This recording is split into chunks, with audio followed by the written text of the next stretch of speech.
ট্ৰাকে ট্ৰাকে মানুহ পলাই আছে জাগা এৰি কৰবালৈ গৈ আছে দেখা গৈছে কিছুমান ভিডিঅ' দেখিছো য'ত তেওঁলোকে মানে বস্তু বাহিনী লৈ পেলাই গুচি গৈ আছে উৰিয়াম ঘাটৰ পৰা তেওঁলোকে ওলাই গৈছে এতিয়া প্ৰশ্নটো হ'ল যে তেওঁলোক বেদখলকাৰী আছিল নে নাই কোনোবাই নিজৰ মাটি বাৰী এৰি থৈ পেলাই পলাব নেকি কোনোবাই নিজৰ ঘৰ নিজে ভাঙি পলাব নেকি কওকচোন নিজৰ ঘৰটো নিজে ভাঙি গুচি গৈ আছে তাৰ মানে তেওঁলোকে কৰবাত মাটি দখল কৰি আছিল চৰকাৰৰ কথাবোৰ একেবাৰে সত্য প্ৰমাণিত হৈ আছে ন এতিয়া কি ক'ব এই দল সংগঠন বিলাকে এই যে কিছুমান দল সংগঠনৰ কিছুমান নেতাই যে ডিঙিৰ হিৰ ফুলাই ফুলাই মানুহক যে উল্লু বনাই ফুৰে ইহঁতি কি ক'ব এতিয়া কলিয়াবৰৰ ৰাস্তা বোলে একেবাৰে আপোনাৰ ৰাস্তা ভৰি গৈছে ট্ৰাকেৰে শ ট্ৰাকেৰে ঘৰৰ সামগ্ৰী লৈ পেলাই মানুহ তাৰ পৰা জাগা খালী কৰি আছে উৰিয়াম ঘাটত এতিয়া এই কথাটো আপোনালোকে ভাবি চাওক সকলো সময়তে কাৰোবাক বেয়া পায় বুলিয়ে কোনোবা এটা দলক বেয়া পায় বুলিয়ে প্ৰতিটো কথাকে বেয়া পোৱাটো এইটোতো কোনো ধৰণৰ জ্ঞানী মানুহৰ কৰ্ম নহয় প্ৰমাণটো আমি দেখি আছো নহয় তেওঁলোকে নিজেই কৈ আছে কোনোবাই এতিয়া নগাঁৱলৈ সোমাবগৈ কোনোবাই মৰিগাঁৱত সোমাব কোনোবা ঢিঙত সোমাব ঠিক আছে এই মানুহখিনি যে জাগা খালী কৰি ট্ৰাকেৰে তেওঁলোকৰ ঘৰৰ সামগ্ৰী লৈ পেলাই যে তাৰ পৰা পলাই আহিছে এই মানুহখিনি ক'লে যাব এতিয়া য'ত যাব তাত নিশ্চয় তেওঁলোকৰ কোনোবা তেওঁলোকৰ নামত মাটি চাটি আছে চাগে যদিহে তেওঁলোকৰ নামত মাটি আছে কথাটো সেইটোৱে হ'ল যিটো আমাৰ মুখ্যমন্ত্ৰী ডাঙৰীয়াই কৈ আছিলে যে তেওঁলোকৰ নামত মাটি আছে অন্য জায়গাত তেওঁলোকে ম্যাদী পট্টাৰ মাটি ৰাখিছে বা তেওঁলোকৰ মাটি কিনা মাটি আছে কিন্তু তেওঁলোকে তথাপিও বিভিন্ন জায়গাত গৈ তেওঁলোকে কি কৰিছে আপোনাৰ বনাঞ্চলত গৈ পেলাই মাটিখিনি তেওঁলোকে কব্জা কৰি পেলাই বেদখল দি পেলাই তাত থাকি আছিলে এই কথাটো সত্য প্ৰমাণ হৈছে এতিয়া ট্ৰাকে ট্ৰাকে মানুহ পলাই আছে এতিয়া উত্তৰ দিয়ক এই দল সংগঠন বিলাকে সংখ্যালঘু দল সংগঠন বিলাকে এতিয়া কি ক'ব ইহঁতি আন্দোলন কৰিব যায় দিল্লীত ইহঁতি গৰুৰ লিখিয়া এনেই মানুহৰ টকাখিনি নষ্ট কৰিবলৈ কাৰণে যায় কথাবোৰ আপোনালোকে লক্ষ্য কৰিব শ্ৰদ্ধা ৰাইজ ইহঁতি মাত্ৰ উল্লু বনাই আছে আমাৰ অসমৰ সংখ্যালঘু সমাজক বুৰ্বক বনাই আছে সেইকাৰণে মই অনুৰোধ জনাইছিলো এতিয়াও জনাম কোনো আমাৰ মানুহে কোনো ধৰণৰ আন্দোলনত গৈ পেলাই অংশগ্ৰহণ কৰিব নালাগে যিমানেই আন্দোলন কৰিব সিমানেই উচ্ছেদ চলিব যিমানে আন্দোলন কৰিব নহয় সিমানে উচ্ছেদ হ'ব এই আন্দোলন কৰি কৰি আমি আমাৰ ঘৰ দুৱাৰৰ ফালে উচ্ছেদক আহ্বান জনাই আছো নিমন্ত্ৰণ দি আছো আমি যিমানে আন্দোলন হৈছে সিমানে কি হ'ব আমাৰ ফালে বিপদ আহি আছে গতিকে মই অনুৰোধ জনাম যদিহে আপোনালোকে নিজৰ ঘৰ দুৱাৰত উচ্ছেদ কৰাব নিবিচাৰে ঠিক আছে তেতিয়াহ'লে আন্দোলনত গৈ পেলাই যোগদান নকৰিব য'তে আন্দোলন হ'ব তাতে উচ্ছেদ হ'ব চাব মই ক'লো আপোনালোকক এই চুৰ কেইটামানে ইহঁতি দম দিয়ে মুখ্যমন্ত্ৰীক দম দিয়ে ৰঙা চকু দেখায় মুখ্যমন্ত্ৰীৰ নোম এডাল ছিঙিব নোৱাৰে ইহঁতি মুখ্যমন্ত্ৰীক দম দিয়ে আৰু মুখ্যমন্ত্ৰীক দম দিয়াৰ কাৰণেই মুখ্যমন্ত্ৰীক হুংকাৰ দিয়াৰ কাৰণেই মুখ্যমন্ত্ৰীক ৰঙা চকু দেখুৱাৰ কাৰণেইতো আজি এই অৱস্থা কথাটো বুজি পাইছেনে আপোনালোকে সিহঁতি দম দিয়ে মুখ্যমন্ত্ৰীক হুংকাৰ দিয়ে চকীখন ভাঙি হেৰি কৰি পেলাম আমি গাদী উফৰাই দিম চকী উফৰাই দিম মুখ্যমন্ত্ৰীক সোমাব নিদিওঁ এইবোৰ হুংকাৰ যদি কোনোবাই দিয়ে তেতিয়াহ'লে নিশ্চয় মুখ্যমন্ত্ৰীৰো খঙে উঠিব নিশ্চয় শাসক পাৰ্টিৰ খং উঠিব নুঠিব কওক আজি যে উচ্ছেদবোৰ হৈ আছে এনেই হোৱা নাইতো এই দল সংগঠন বিলাকৰ কাৰণে হৈছে উচ্ছেদৰ মেইন দায়ী হৈছে দল সংগঠন সংখ্যালঘু দল সংগঠনসমূহে হৈছে উচ্ছেদৰ মেইন কাৰণ এই সংখ্যালঘু দল সংগঠনবোৰ যদি মনে মনে বহি থাকিলেহেঁতেন আৰু চৰকাৰৰ লগত নিজৰ ভুলখিনি স্বীকাৰ কৰি পেলাই ঠিক আছে নিজে যদি উচ্ছেদ হোৱা অঞ্চলবোৰ যদি নিজে চৰকাৰক গতাই দিলেহেঁতেন নহয় তেতিয়াহ'লে কিবা এটা ভাল ব্যৱস্থা হ'লহেঁতেন চাগে কিন্তু সেইটো নাই কৰা তেওঁলোকে চৰকাৰক ৰঙা চকু দেখায় ঠিক আছে তেওঁলোকে আৰু অমুক কৰিম তমুক কৰিম অসম কপাম অসমৰ মাটি কপাই দিম অসমৰ আকাশ কপাই দিম কত ৰকমৰ সিহঁতি কি কৰে আপোনাৰ হুংকাৰ দি আছে চৰকাৰক আৰু এই হুংকাৰবোৰ দি কি কৰিছে জানেনে এই উচ্ছেদক নিজৰ ফালে আহ্বান জনাই আছে আৰু য'ত য'ত আন্দোলন হৈছে তাতে চাব উচ্ছেদ হ'ব মই আগতীয়াকে আপোনালোকক কলো কিছুমান কথা অলপ অনুভৱ হয়তো গতিকে কৈছো আপোনালোকক যিমানে আন্দোলন কৰিব নহয় সিমানে উচ্ছেদ হ'ব ৰখাব কোনেও নোৱাৰে নিজৰ ঘৰৰ ৰাস্তা দেখুৱাই আছে আপোনালোকে আন্দোলন কৰি কৰি গতিকে শ্ৰদ্ধা ৰাইজ আন্দোলন নকৰিব আপোনালোকে কেতিয়াও আপোনালোকে আন্দোলন নকৰিব আন্দোলনত অংশগ্ৰহণ নকৰিব সিধা কথা চৰকাৰক সমৰ্থন কৰক আৰু যত যত মাটি কব্জা কৰিছে যোনে কৰিছে তেওঁলোকে মাটি এৰি দিয়ক এই যে উৰিয়াম ঘাটৰ পৰা যে মানুহখিনি যে ট্ৰাকে মানুহ ৰাতি ৰাস্তা একেবাৰে ব্লক গোটেই কলিয়াবৰ বোলে ভৰ্তি হৈ গৈছে এতিয়া অলপ আগতে নিউজত কিছুমান পোৰ্টেল নিউজৰ কিছুমান ফুটেজ পাইছো যত দেখা গৈছে ট্ৰাকে বলেৰো পিকআপ আৰু বিভিন্ন ৰকমৰ ট্ৰাকত মাল বস্তু বিছনা টিছনা চকী টেবুল ভৰাই পেলাই মানুহবোৰ যে গৈ আছে এই মানুহখিনিয়ে কিয় গৈ পেলাই তাত মাটি কব্জা কৰিছিলে কিয় কৰিছিলে এই মানুহখিনিৰ কাৰণে আজি আমি লজ্জিত নহয় জানো গোটেই অসমৰ মুছলমান লজ্জিত হৈছে নে নাই হোৱা এতিয়া চৰকাৰে শুদ্ধ কথা কৈছিলে বুলি প্ৰমাণ হৈছে নহয় নাই হোৱা এতিয়া কক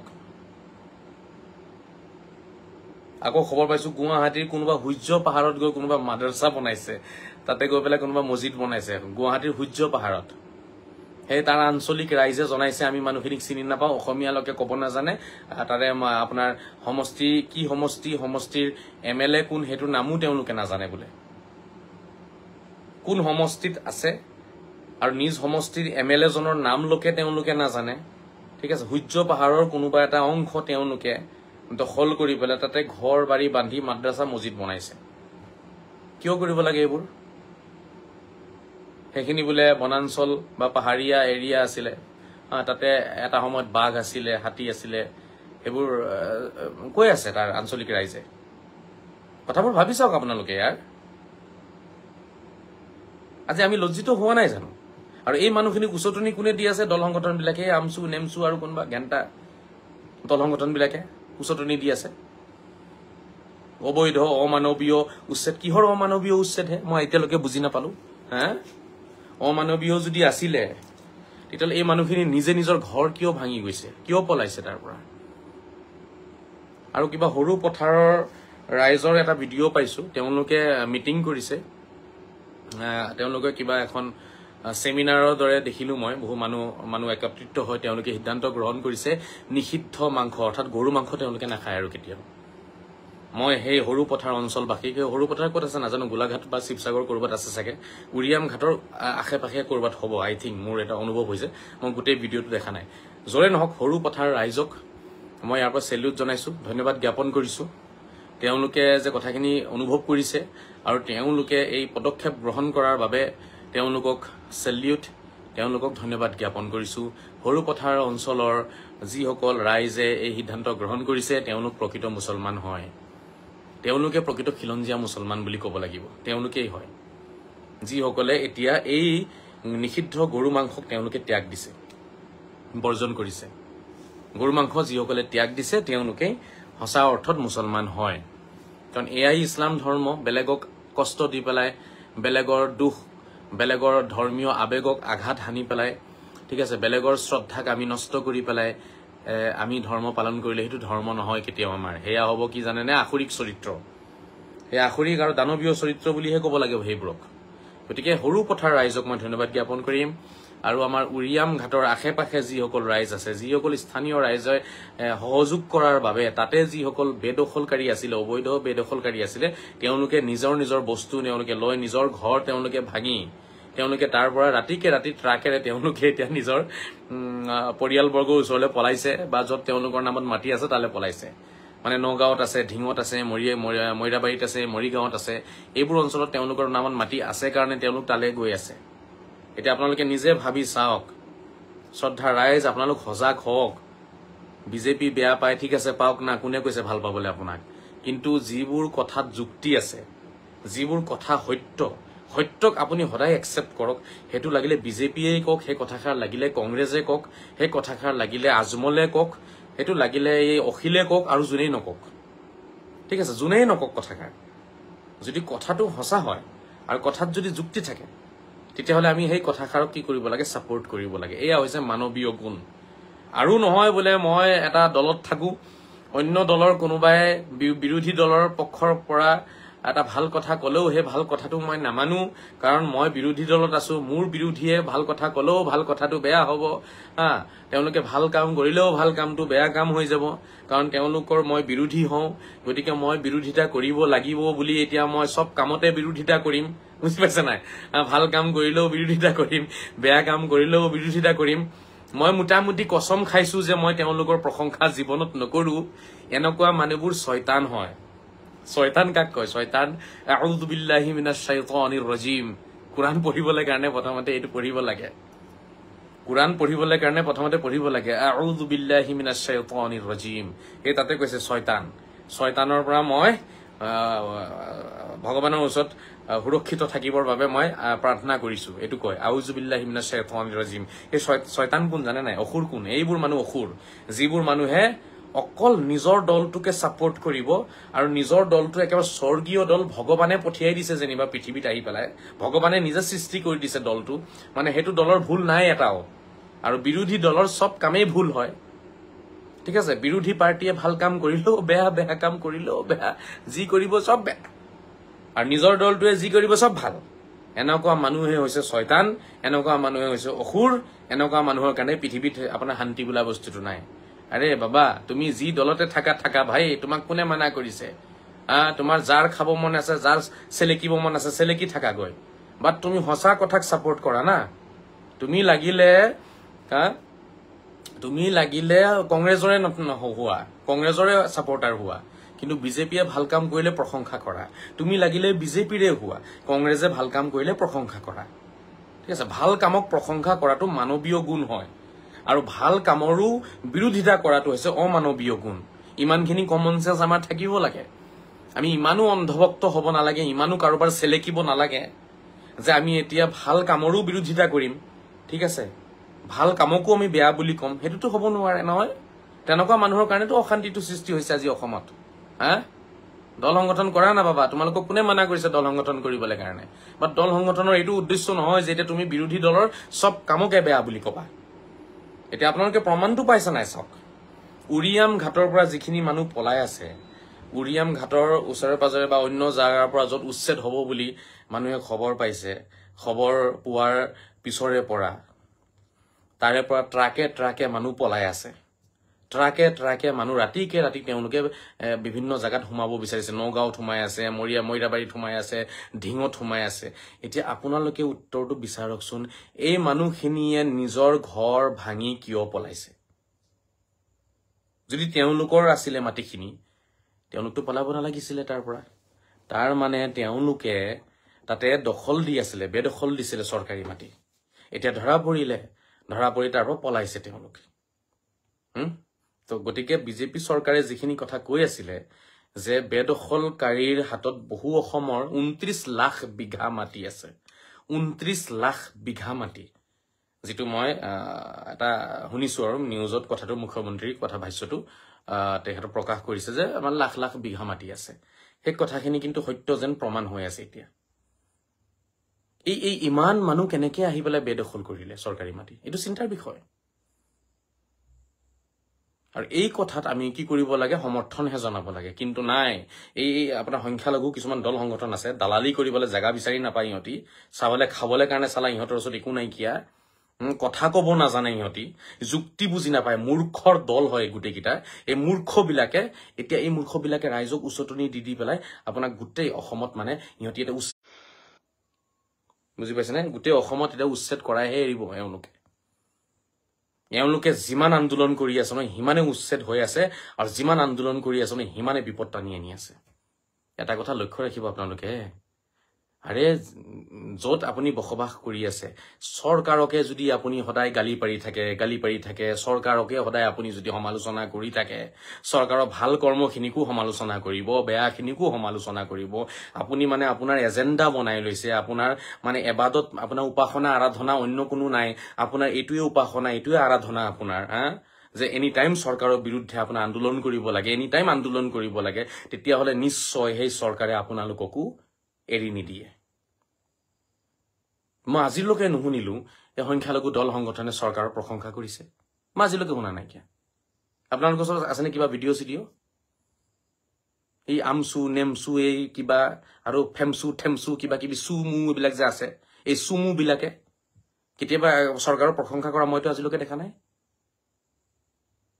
আচ্ছা এই ৱাকাফ বৰ্ডৰ যিখিনি মাটি ক'ত গ'ল এইবোৰ মাটি ৱাকাফ বৰ্ডৰ মাটি তেতিয়া কিয় এই উচ্ছেদিত মানুহক কিয় জাগা নিদিয়ে অসমৰ ৱাকাফ সম্পত্তি ক'ত গ'ল ইহঁতিতো কেইদিনমান আগত গৰুৰ নিচিনা চিঞৰিছিলে কুকুৰৰ লিখিয়া আন্দোলন কৰিছিলে কেইদিনমান আগত ইহঁতি ৱাকাফৰ সম্পত্তি লৈ পেলাই তো ৱাকাফৰ সম্পত্তিত কিয় এই উচ্ছেদিত মানুহক কিয় এতিয়া জাগা নিদিয়ে কিয় নিদিয়ে ৱাকাফৰ সম্পত্তি কাৰোবাৰ বাপেকৰ নেকি যে তাতে হেৰি নিজে নিজে গোটেইখিনি বহি খাই থাকিব কমিটিয়ে খাব ৱাকাফৰ সম্পত্তিত উচ্ছেদিত মানুহ ঘৰ বনাই দিয়া নাই কিয় এতিয়া ক'ত গ'ল ৱাকাফৰ সম্পত্তি ক'ত গ'ল ৱাকাফ বৰ্ডত দুগৰাকীকে সনাতনীক সোমাই দিয়াৰ কাৰণে গোটেই বুঢ়ে কুকুৰৰ লিখিয়া দৌৰিছে চিঞৰ বাখৰ গোটেই উচ্ছেদিত পৰিয়ালক ৱাকাফৰ সম্পত্তি কিয় দিয়া নাই ৱাকাফৰ চেয়াৰমেন কোন অসমত মই পাব লাগিছিলে ৱাকাফৰ সম্পত্তিত কিয় তেওঁলোকৰ পুনৰ স্থাপনটো হোৱা নাই কিয় পুনৰ সংস্থাপন কিয় দিয়া নাই তেওঁলোকে এইটো এটা চিন্তাৰ বিষয় ৰাইজ আপোনালোকে ভাবি চাব গোটেই টকাবোৰ লুটি লুটি খাই আছে আৰু এইখন চৰকাৰে কিছুমান ভাল সিদ্ধান্ত লৈছে মইতো নাই কোৱা যে সব সিদ্ধান্তই তেওঁলোকৰ শুদ্ধ কিছুমান সিদ্ধান্ত একেবাৰে ভাল যেনেকে ৱাকাফ বৰ্ডৰ সম্পত্তিখিনিত দুৰ্নীতি চলি আছিলে সেই দুৰ্নীতিখিনি নাইকিয়া কৰিবৰ বাবে ৱাকাফ বৰ্ডত কি কৰিছে সনাতনী ব্যক্তিকো সোমোৱাই দিয়া হৈছে যাতে দুৰ্নীতি নহওক তাত এটা ভাল কাম কৰিছে তাতো কিন্তু এই সংখ্যালঘু দল সংগঠনে চিঞৰ বাখৰ কৰিছিলে তাৰপিছত আপোনালোকে আৰু দেখিছেই এতিয়া বৰ্তমান উচ্ছেদ কৰি পেলাই অসমত যিখিনি অবৈধ বেদখলকাৰী আছে অবৈধ বেদখলকাৰীসকলক অসমৰ পৰা খেদিবলৈ কাৰণে তেওঁলোকে চৰকাৰে যিটো সিদ্ধান্ত গ্ৰহণ কৰিছে তাতে আমি এপ্ৰিচিয়েট কৰিব লাগে আমি লগ দিব লাগে নিদি পেলাই দিল্লীত আন্দোলন কৰিম আমেৰিকাত আন্দোলন কৰিম লণ্ডনত আন্দোলন কৰিম ঘণ্টাৰ আন্দোলনটো কৰিব ইহঁতি ঘণ্টাৰ আন্দোলনটো কৰি আছে ঘণ্টাটো কৰিলে ইহঁতি মই 6-7 বছৰৰ পৰা দেখিছো ঘণ্টাডাল কৰিছে তেওঁলোকে যিমানে আন্দোলন কৰিছে সিমানে আমাৰ বিপদ আহিছে সিমানে আমি ধ্বংসৰ ফালে আগবাঢ়ি গৈ আছো যিমানে আন্দোলন কৰিছে সিমানে আমাৰ বিপদ তেওঁলোকে টানি আনি আছে আপোনালোকৰ ঘৰ বাৰী ভাঙি গৈ আছে ইহঁতিটো আৰামছে ক'তবা গৈ পেলাই টকা পইচা উঠাই লৈ পেলাই 10 লাখ মান টকা উঠাই 5 লাখ মান টকা আন্দোলন কৰি 5 লাখ মান টকা ক'ত গায় তেওঁলোকে জানে আৰু ফুৰিব চুৰিব সেলফি ল'বলৈ কাৰণে য'ত ঘূৰি ফুৰিব ৰাইজৰ টকা উঠাই তেওঁলোকে কামবোৰ কৰি আছে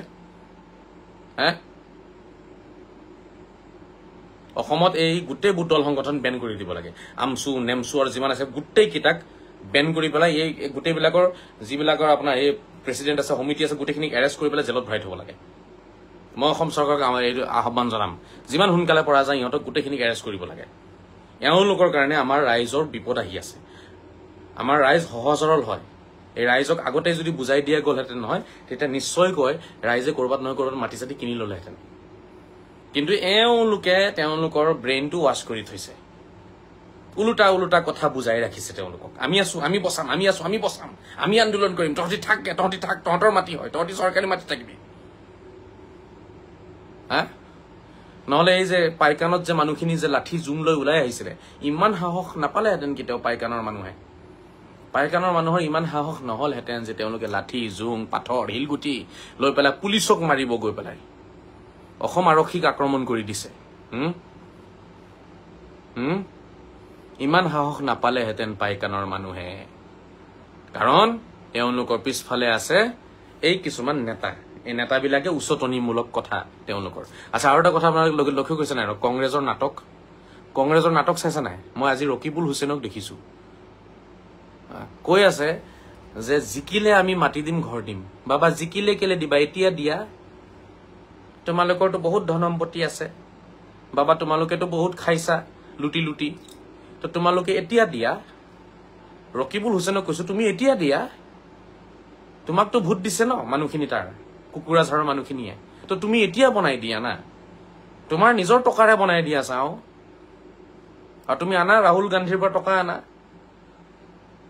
তোমালোকৰ দলততো বহুত টকা আছে এতিয়া দিয়া তোমালোকে 26ত ইলেকশ্যন হ'ব ইলেকশ্যনত আমি জিকাৰ পিছত দিম ইমান দীঘলীয়া নাটক ৰচনা কৰাৰ কি প্ৰয়োজন লাজ নাই নেকি তোমালোকৰ এই মানুহখিনিৰ ঘৰ ভাঙিছে ইহঁতি ৰাজনীতি কৰি আছে যে আমাক ভোট দিয়া আমি ঘৰ বনাই দিম আমাক ভোট দিয়া আমি মাটি দিম এতিয়া দিয়া ইফালে মানুহৰ ঘৰ ভাঙি আছে মানুহ থাকিবলৈ জায়গা পোৱা নাই গোটেই বিলাকে মিলি পেলাই ৰাজনীতি কৰি আছে দল সংগঠন বিলাকেও নিজৰ নিজৰ পেটৰ চিন্তা কৰি আছে আৰু এই কংগ্ৰেছেও নিজৰ পেটৰ চিন্তা কৰি আছে তেওঁলোকে 26ত জিকিলেহে ঘৰ বনাই দিব এতিয়া 26 লকে মানুহখিনি ক'ত থাকিব এতিয়া 26 লকে মানুহখিনি ক'ত থাকিব হা সঁচা কথা সহ্য নহয় গাত লাগে ৰকিবুল হুছেইনে এতিয়া বনাই দিয়ক মানুহৰ ঘৰ তেতিয়াহে তেওঁলোকে ভোট দিব 26ত ভোট দি তাৰ পিছত ঘৰৰ কাৰণে দৌৰিব তোমালোকৰ পিছে পিছে হা তোমালোকৰ চৰিত্ৰ মানুহে নাজানে ভোট দিয়াৰ পিছত তোমালোকে কি কৰা কি নকৰা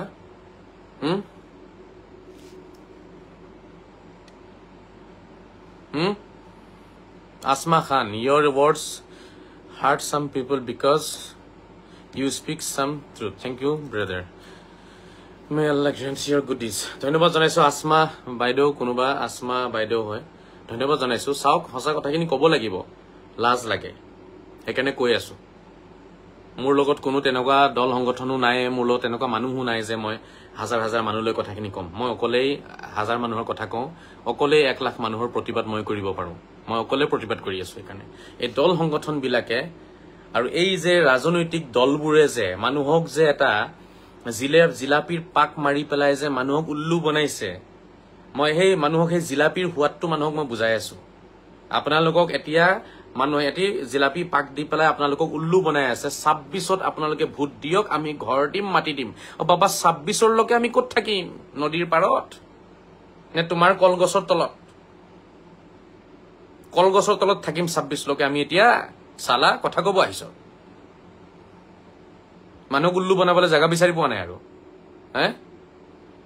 আটাইতকৈ বেছি উল্লু মানুহক অসমতে বনাই আছে মই দেখি আছো আমাৰ নেতাবিলাকে নহলে পৃথিৱীৰ মানুহ ইমান উল্লু নহয় ইমান উল্লু নবনেও ইমান মানুহক মানে উল্লু বনাই আছে তেওঁলোকে প্ৰতিটো খুজে খুজে উল্লু বনাই থাকে কিবা এটা হোক খালি তাতে গৈ কম আমাক ভোট দিবি আমি কৰি দিম আমাক ভোট দিম আমি কৰি দিম ঘণ্টাডাল কৰিলে তেওঁলোকে 60-70 বছৰ ঘণ্টা কৰিছে এতিয়া আকৌ ঘণ্টা কৰিব তেওঁলোকে কথা কব আহিছে মাথাটো মোৰ গৰম হৈ যায় গম পাইছা নাই মাথাটো গৰম হয় কাৰণে মই এইবোৰ শব্দ ব্যৱহাৰ কৰো মই ইহঁতক পালে এটা এটা গছকিলোহেঁতেন ভাগ্য ভাল যে মোৰ ওচৰত পাৱাৰ নাই পাৱাৰ থাকিলে কথা বেয়া আছিলে মই সুচৰাই আনিলোহেঁতেন ইহঁতক এটা এটাক ধৰি ধৰি অসমৰ মুখ্যমন্ত্ৰী ডাঙৰীয়াক মই অনুৰোধ জনাম অসংখ্যালঘু দল সংগঠন যিবোৰ চলি আছে এইবোৰ বন্ধ কৰিব লাগে আচ্ছা আৰু এটা সংগঠন যিটো গৰিয়া উন্নয়ন পৰিষদৰ কিছু ব্যক্তিয়ে এই উচ্ছেদক সমৰ্থন জনাইছে আৰু তেওঁলোকে অবৈধ বাংলাদেশী মুক্ত কৰিব বিচাৰিছে অসমখন মই তেওঁলোকক ধন্যবাদ জ্ঞাপন কৰিছো সেলিউট ধন্যবাদ জ্ঞাপন কৰিছো তেওঁলোকে শুদ্ধ পথত তেওঁলোকে চৰকাৰৰ সমৰ্থনটো জনাইছে আৰু তাতে আমচুৰ কিছু দালালে গৈ পেলাই ফালতুমি কৰিছে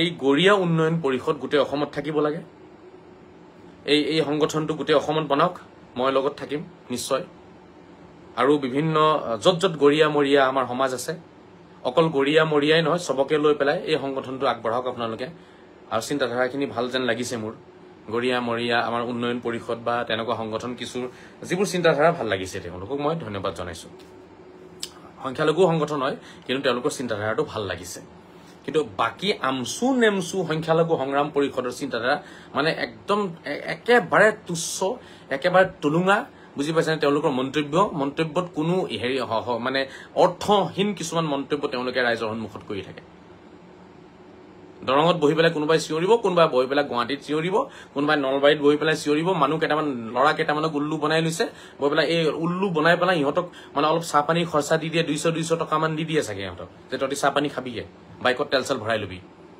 বাছ সেইকেইটাক লগত লৈ পেলাই এই কেমেৰাৰ সন্মুখত আহি পেলাই অলপ চিঞৰ বাখৰ কৰে এই নগাঁৱতো আছে তেনেকুৱা পাৰ্টি আৰু আপোনাৰ দৰঙতো আছে তেনেকুৱা পাৰ্টি আৰু বিভিন্ন জায়গাত আছে অসম চৰকাৰে আৰু অসম প্ৰশাসনে অতি শীঘ্ৰে তেওঁলোকক এৰেষ্ট কৰি পেলাই এইবোৰ দল সংগঠনৰ যিবোৰ ৰেজিষ্ট্ৰেচন তেওঁলোকে ৰেজিষ্টাৰ্ড হয় তেওঁলোকৰ এইবোৰ সব কাটি পেলাব লাগে নথি পত্ৰ সব মুছি পেলাব লাগে ঠিক আছে আৰু ভালকে জাতীয়তাবাদ যিটো দল সংগঠনৰ ভিতৰত আছে জাতিৰ হকে যিটো মানে অসমীয়া বৃহৎ অসমীয়া জাতিৰ হকে যিসকলে মাতে তেওঁলোককহে ইয়াতে দল সংগঠন কৰিব দিব লাগে মোৰ হিচাপে মানুহে কয় হিটলাৰী চৰকাৰ হিটলাৰী চৰকাৰে লাগে বাবা শয়তানক ঠিক কৰিবলৈ কাৰণে হিটলাৰী চৰকাৰে লাগিব মাজে মাজে মানুহ তেতিয়া হিটলাৰী ৰূপ ধাৰণ কৰিব লাগে কেতিয়াবা কেতিয়াবা শয়তানক অসুৰক ঠিক কৰিবলৈ কাৰণে অস্ত্ৰ হাতত উঠাই ল'ব লাগিব নহলে অসুৰ ঠিক নহয় কুকুৰক ঠিক কৰিবলৈ কাৰণে তাৰ ডিঙিত ৰছিটো বান্ধি টাইটকে থৈ দিব লাগিব তেতিয়া কুকুৰ ঠিক হ'ব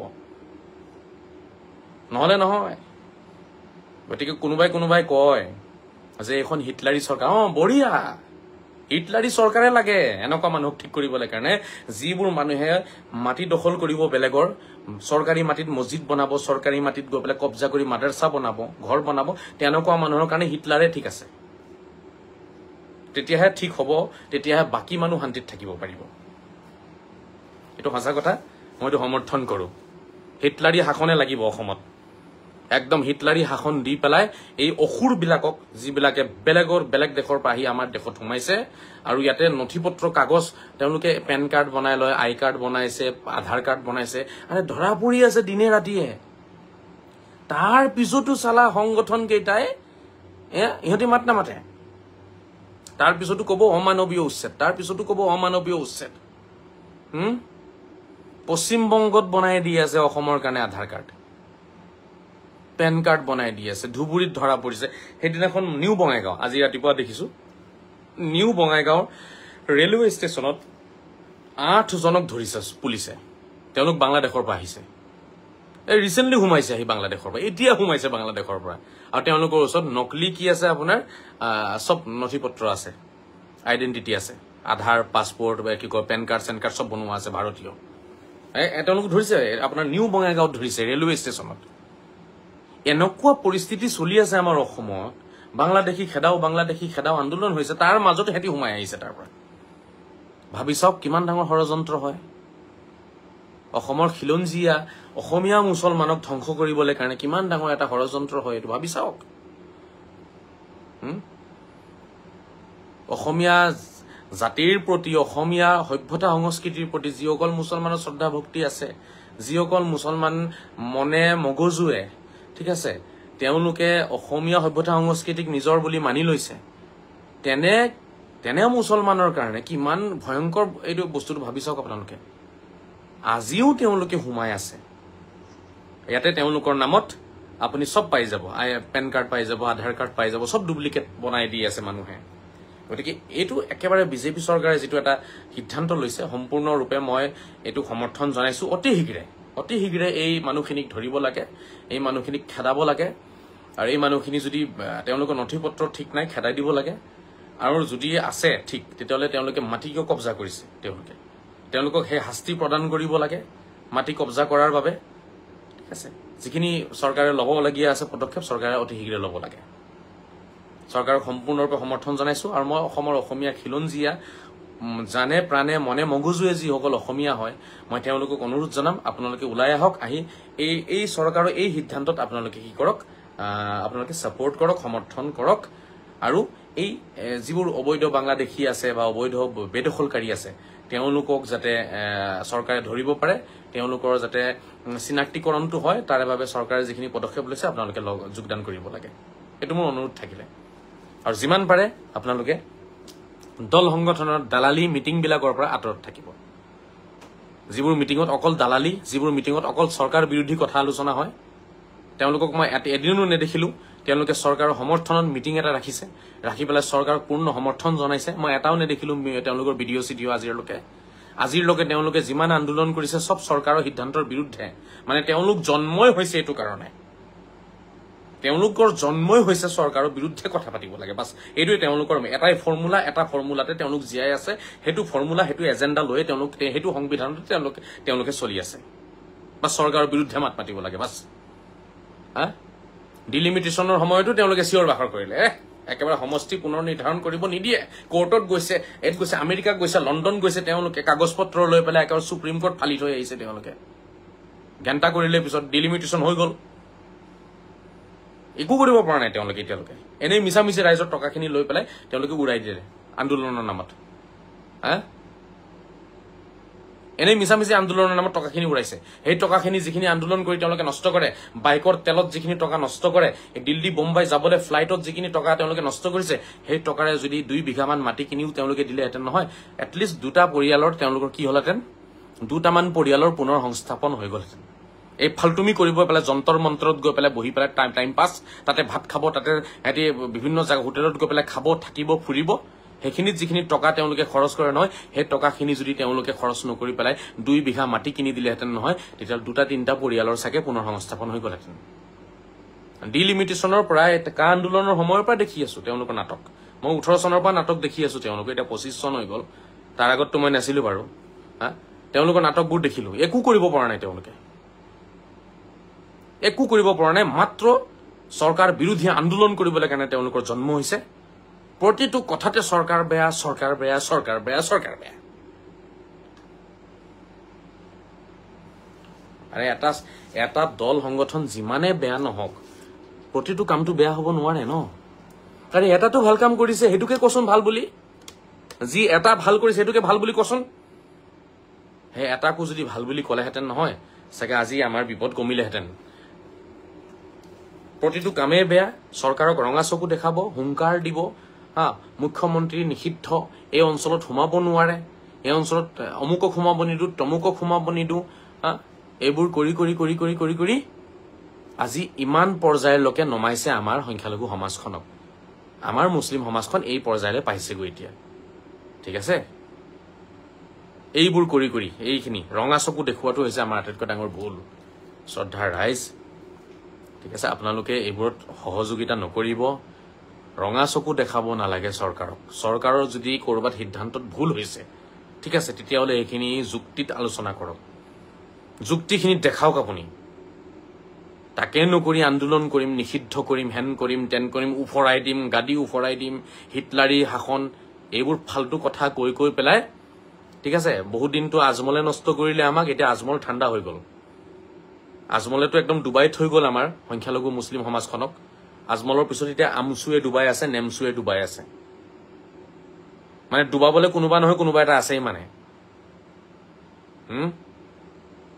ডুবাবলে কোনোবা নহয় কোনোবা এটা সদায় আমাৰ থাকে আজমলে ডুবাই থৈ গল এতিয়া বাকিবোৰে ডুবাই আছে আপোনালোকে বুজক কথাখিনি বুজক আপোনালোকে কিয় উৰিয়াম ঘাটৰ পৰা মানুহবিলাক পলাই আছে কেলে ট্ৰাকে বস্তু বাহিনী লৈ পেলাই তোমাৰ নামত পট্টা আছে তোমাৰ যদি নামজাৰি হৈছে তোমাৰ হয় মাটিখিনি তোমাৰ আগত তোমাৰ দেউতাৰ আছিলে তোমাৰ দেউতাৰ আগত তোমাৰ আজু ককাৰ আছিলে বা তোমাৰ দেউতাই কাৰোবাৰ পৰা মাটিখিনি কিনি লৈছিলে নামজাৰি মাটি তুমি তাৰ পৰা পলাই আছে কেলে তুমি তাতে থাকা না যেতিয়া পুলিচ যাব তুমি দেখাবা ন এইটো চোৱা মোৰ নামত নামজাৰি কাগজ আছে মোৰ ঘৰ কেলে ভাঙিবলৈ আহিছা দেখাবা ন কাগজ তাত তোমালোকে হেতুকে নকৰি এতিয়ালৈকে তাতে উচ্ছেদৰ কাৰণে বুলডোজাৰ যোৱাই নাই ৰাতিকে ৰাতি তেওঁলোকে পলাই আছে তাৰ মানে বিজেপিৰ কথাখিনি শুদ্ধ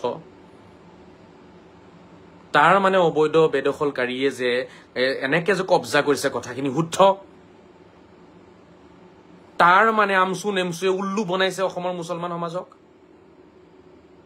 হেতু কাৰণেতো তেওঁলোকে গাড়ী দি পেলাই পলাইছে এতিয়া মুখ্যমন্ত্ৰীয়ে আগতেই কৈছে কথাষাৰ যে যিখিনি মানুহক আমি উচ্ছেদ কৰিছো বেছিভাগ মানুহৰে বেলেগ জায়গাত মাটি আছে এইবোৰ ভিডিঅ' আপোনালোকে চাইছেনে নাই মই নাজানো মই কিন্তু দেখি আহিছো যোৱা এবছৰৰ পৰা তেখেতে কথাখিনি কৈ আছে যে যদি ভূমিহীন ব্যক্তি হয় যদি একেবাৰে ভূমিহীন হয় তেতিয়াহলে তেওঁ ডিসিক এপ্লাই কৰক ডিসিক এপ্লাই কৰিলে মাটি দিব এক কথাকে ভূমিহীন মানুহক দিব এটোটো মুখ্যমন্ত্ৰীয়ে বাৰে বাৰে কৈছে এটো আজিৰ কথা নহয় এটো যোৱা এবছৰ আগৰ পৰা মই শুনি আছো কথাটো ভূমিহীন ব্যক্তিক মাটি দিব চৰকাৰে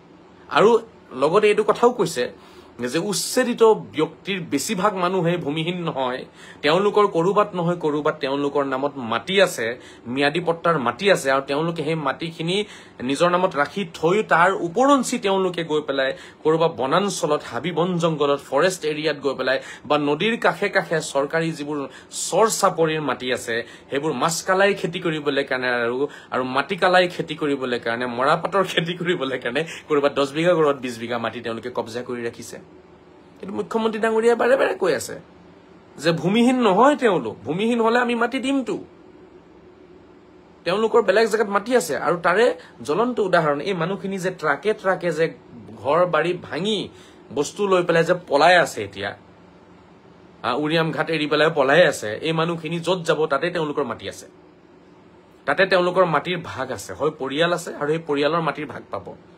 মানে য'ত দেউতা আছে, দেউতাৰ 2 বিঘা মাটি আছে, ল'ৰা ছোৱালী 4-5টা মান আছে, তাতেতো পাব না 2 কঠা মাটি, ভাগ এটা আছে তাত, মানে বুজি পাইছেনে? তো সেই ভাগটো লোৱা নাছিলে ইমান দিন, সেইটো মই ল'ম বাৰু, সেইটো মানে ছেভিং একাউণ্টত বস্তুটো জমা আছিলে। তেওঁলোকে কাৰেণ্ট একাউণ্ট খুলিছিলে গৈ পেলাই হাবি জংঘলত চৰকাৰী মাটিত গৈ পেলাই, ছেভিং একাউণ্টটো থৈ দিছে তেওঁলোকে। পৰিয়ালৰ সম্পত্তি যিটো পাব সেইটো আছে তেওঁলোকৰ। তেওঁলোক গৈ পেলাই সেই উৰিয়াম ঘাটত, কোনোবাই গৈ পেলাই পাইকানত, কোনোবাই গৰু খুটিত, তেওঁলোকে গৈ পেলাই চৰকাৰী মাটি আপোনাৰ হাবি জংঘলৰ কিনাৰে কিনাৰে গৈ পেলাই বনাঞ্চলত গৈ পেলাই কব্জা কৰিছে। কোনোবাই নদীৰ পাৰত গৈ পেলাই নদী চদী চাফা কৰি, নদীৰ কিনাৰাবোৰ চাফা চিকুণ কৰি তাতে হাবি জংঘল কাটি পেলাই তাতে মানে চৰকাৰী মাটি কব্জা কৰি ৰাখিছে। গতিকে এই বিজেপি চৰকাৰখনে এই বিষয়টোত যিখিনি কথা কৈ আছে মই সম্পূৰ্ণ শুদ্ধ বুলি ভাবোঁ। মোক বেয়া পাব চবেই, এতিয়া অলৰেডি মোক বহুতেই কৈছে যে এই পৰিস্থিতিত আপুনি এনেকুৱা মন্তব্য কৰাটো জানো ঠিক হৈছে? আপুনি আমাৰ হকে কথা পাতিব লাগিছিলে। চাওক, মই বেদখলকাৰীৰ হকে কথা পতা মানুহ মই নহওঁ, ঠিক আছে? সেইটো কেতিয়াও নাপাতো। লাগিলে মোৰ নিজৰ জাতিৰ মানুহ হওক, লাগিলে নামাজ পঢ়া মানুহ হওক, টুপিৱালা মানুহ হওক, যোনেই নহওক, ভুলটো ভুল, ভুলটো ভুল সদায়। সেইটো হজৰত মহম্মদেও একচেপ্ট নকৰে, আল্লাহেও একচেপ্ট নকৰে। ভুলটো ভুল, ঠিক আছে? আমাৰ জাতিৰ মানুহ হয়, সেইখিনি ভুল বেয়া লাগিছে। আমাৰ মানুহখিনিয়ে এনেকে বেছিভাগ বেংগলী ভাষা কোৱা মানুহ, মিয়া মানুহ হয়, আমাৰে মানুহ হয় গোটেইখিনি। তো মইতো মিয়াই হওঁ ন, তো বেছিভাগ মিয়া মানুহে দেখা গৈ আছে। তো ঠিক আছে, এই মিয়া মানুহখিনি যে এনেকে যে উচ্ছেদ হৈ আছে, দুখ লাগিছে, কিন্তু ভুলটো ভুল। কিয় আপুনি বেলেগ জেগাত গৈ পেলাই মাটি দখল কৰিছিলে? কিয়?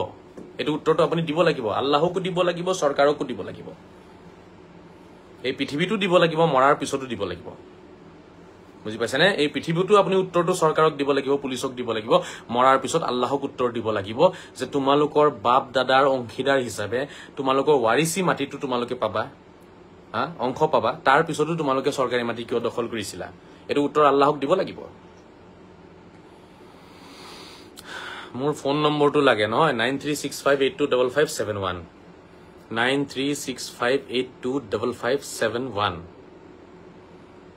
জাহাংগীৰ আলম, মই উচ্ছেদৰ বিপক্ষে নহয়, বাস্তৱতে ময়ো উচ্ছেদৰ সমৰ্থন কৰোঁ যদি কিবা ব্যক্তি বা সমষ্টিয়ে চৰকাৰী মাটি অবৈধভাৱে অধিকাৰ কৰিছে। হয়, এইটো কৰিছে, যিখিনি কৰিছে সেইখিনি মুকলিয়াকে আপোনালোকে কওক, মুকলিয়াকে ভিডিঅ' বনাওক, মোৰ দৰে লাইভ ভিডিঅ' বনাওক, বনাই এই উচ্ছেদৰ য'ত বেদখলকাৰীয়ে অবৈধভাৱে মাটি দখল কৰিছে আপোনালোকে চৰকাৰ সমৰ্থন জনাওক। এনে কমেণ্ট কৰিলে নহ'ব দাদা, কমেণ্ট কৰিলে নহ'ব। মোৰ দৰে লাইভ ভিডিঅ'ত আহক। আপোনাৰো ফেচবুক আছে, সেই ফেচবুকত আপুনি লাইভত আহক, আপোনাক কোনে ৰখাব পাৰিব? আপুনি শুদ্ধ কথাখিনি কওক, আপোনাৰ অধিকাৰ আছে ক'বলৈ কাৰণে। আপুনি জাতিৰ কাৰণে, বৃহৎ অসমীয়া জাতিটো সুৰক্ষিত কৰিবলৈ আপুনি নিবিচাৰে নেকি? নামাজ পঢ়া কেইটামান মানুহে আহি পেলাই চৰকাৰী মাটি দখল কৰি ল'লে আপুনি কি তেওঁলোকৰ পক্ষত কৈ দিব নেকি? নামাজ পঢ়িছে বুলি তেওঁলোক আমাৰ আপোন হৈ যাব নেকি? ৰোজা ৰাখিছে বুলি তেওঁলোক আমাৰ আপোন হৈ যাব নেকি? এইটোতো হ'ব নোৱাৰে নহয়। ইয়াত সত্য আৰু অসত্যৰ কথা আহিছে। ইয়াত নামাজ ৰোজা আৰু কোন ধৰ্মৰ সেইটো কথা ইয়াত অহা নাইকিয়া। সঁচাটো সঁচা, মিছাটো মিছা। বুজি পাইছেনে? কথা এইটোহে। সঁচাটো সদায় সঁচা, মিছাটো মিছা হ'ব, আৰু সঁচাক আমি সদায় কৰিম, মিছাক আমি সদায় কি কৰিম? এইটোৱে আমাৰ চৰিত্ৰ হ'ব লাগে। এই উৰিয়াম ঘাটৰ ভিডিঅ'বোৰ আপোনালোকে নিজে চাবচোন, কেনেকে পলাই আছে। এতিয়া অসমৰ দল সংগঠনবিলাকে কি উত্তৰ দিব? ইয়াতো সিহঁতি কিবা এটা বাহানা বনাই ল'ব। এতিয়া কিবা এটা বাহানা বনাই বাছ কেনেকে মানুহখিনিক উল্লু বনাব পৰা যায়, আকৌ কিবা এটা চিন্তা কৰি পেলাই আকৌ চাব 2 দিন পিছত এটি দিল্লীলৈ যাব, দিল্লী গৈ পেলাই ফুৰি চুৰি আহিব। গতিকে শ্ৰদ্ধাৰ অসমৰ সংখ্যালঘু সমাজ, আপোনালোকৰ ভৱিষ্যত উজ্জ্বল হোৱাটো বিচাৰোঁ। কিন্তু এনেদৰে আমাৰ সংখ্যালঘু সমাজত কিছু বেদখলকাৰী আছে, আৰু সেই বেদখলকাৰীসকলৰ বাবে গোটেই সংখ্যালঘু সমাজ আজি কি হৈছে? লজ্জিত হৈছে, অপমানিত হৈছে, নিৰ্যাতিত হৈছে। গতিকে এই 2-4 জনৰ কাৰণে যে গোটেই সমাজ আজি লজ্জিত হৈছে, এই কথাটো কিন্তু গ্ৰহণযোগ্য হ'ব নোৱাৰে। সেইকাৰণে আমি যিসকলৰ মন মগজু ঠিক আছে বা আমি নিজৰ বিবেক বিবেচনাৰে আমি চলোঁ, মই তেওঁলোকক অনুৰোধ জনাম, আপোনালোকে এই উচ্ছেদৰ ক্ষেত্ৰত চৰকাৰক সমৰ্থন জনাই পেলাই য'ত য'ত বেদখলকাৰী আছে তেওঁলোকৰ বিৰুদ্ধে আপোনালোকে আৱাজ উঠাওক। তথ্যসমূহ আপোনালোকে যিমান পৰা যায় চৰকাৰক দিয়ক। চিধা কথা। ইছলামে কেতিয়াও এই কথাটো একচেপ্ট নকৰে যে আপুনি বেলেগৰ মাটি কব্জা কৰি তাতে ঘৰ বনাই ল'ব। এইটো ইছলামে একচেপ্ট নকৰে, কোৰাণে একচেপ্ট নকৰে। এইটো এক প্ৰকাৰ চুৰি হয়, ডকাইতি হয়, এইটো এক প্ৰকাৰৰ। এইটো এক প্ৰকাৰৰ চুৰি ডকাইতি বুলি ক'ব লাগিব। ইছলামে চুৰি ডকাইতিক কেতিয়াও সমৰ্থন নকৰে। এতিয়া চাপ'জ ধৰক মোৰে যেনিবা সম্পত্তি এটা কোনোবা এটা জেগাত একঠা মাটি মোৰ আছে, আপুনি তাতে যদি ঘৰ বনায় মোক নুসুধাকে, তাৰমানে আপুনি চুৰ হয়, তাৰমানে আপুনি ডকাইত হয়। হা, কথাটো বুজি পাইছে নাই? মোৰে যদি মাটি যদি আছে, ধৰক আপোনাৰ নগাঁৱতে যেনিবা মাটি আছে মোৰ একঠা, এতিয়া মই থাকোঁ লখিমপুৰত, মোৰ মাটিত যদি কোনোবাই ঘৰ বনায় মোক নুসুধাকে, আৰু মই তাত যাবলৈ টাইম পোৱা নাই এতিয়া, মোৰ মাটিতে তেওঁলোকে থাকি আছে 10 বছৰৰ পৰা, ঘৰ বনায়, মাটিটো মোৰ নামত, তো সেই মানুহখিনি চুৰ হ'ব নহ'ব? যিখিনি মানুহ মোৰ মাটিটোত থাকিব মোক নুসুধাকৈ, ডকাইত হ'ব নহ'ব কওক?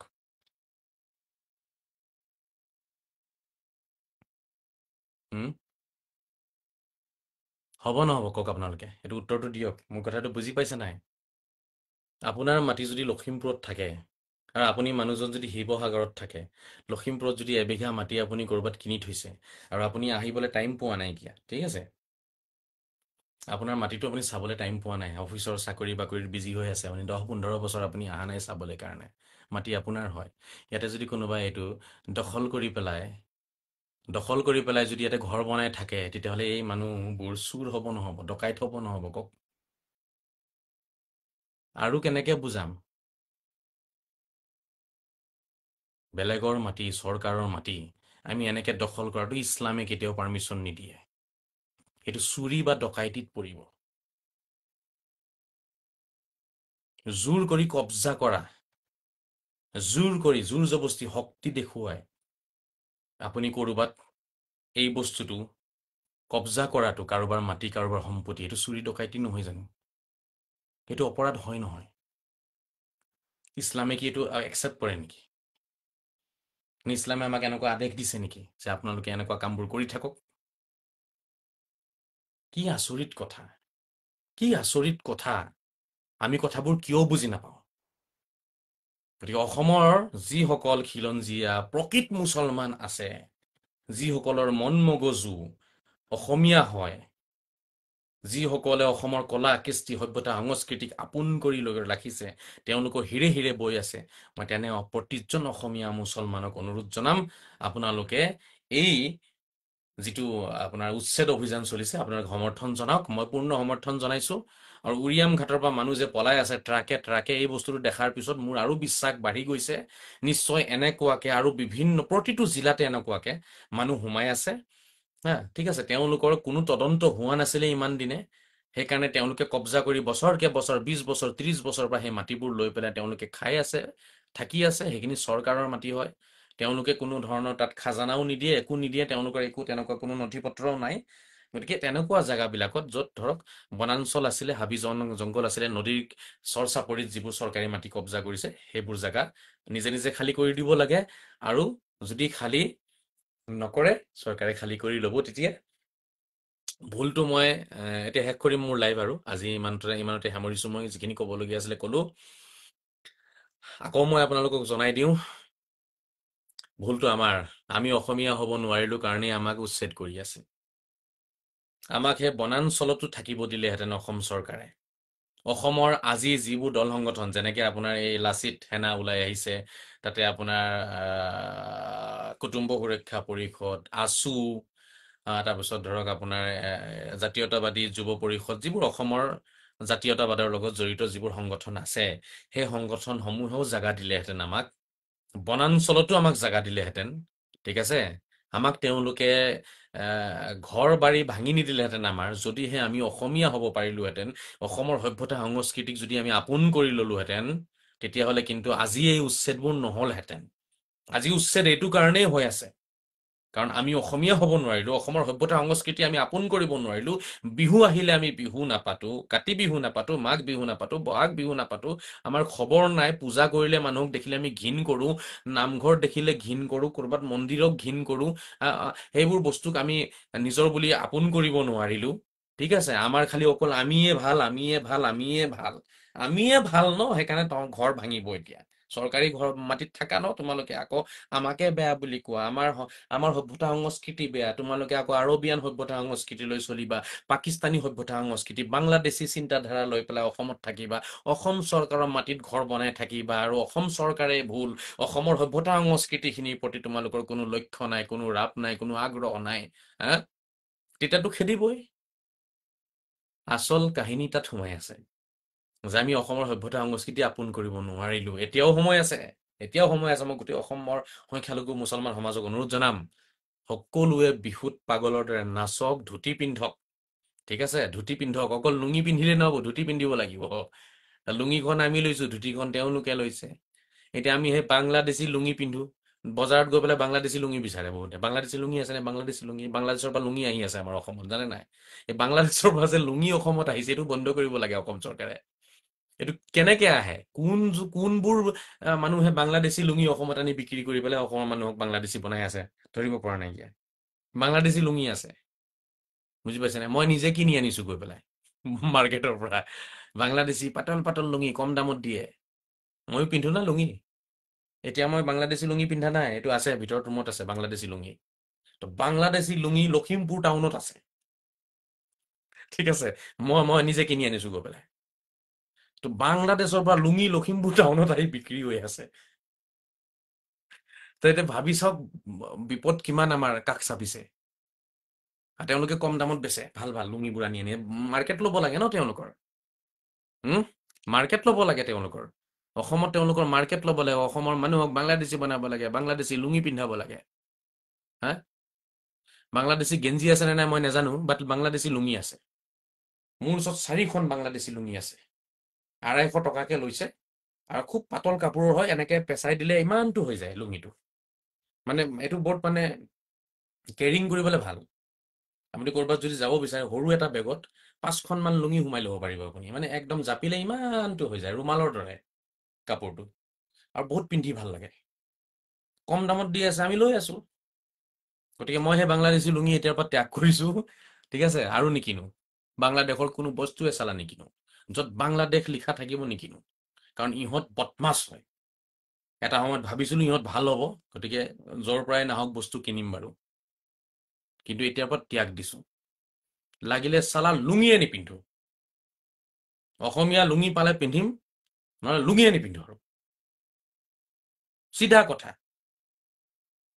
বাংলাদেশৰ লগত সম্পৰ্ক ৰখা কোনো বস্তুৱে চালা নাৰাখো লগত।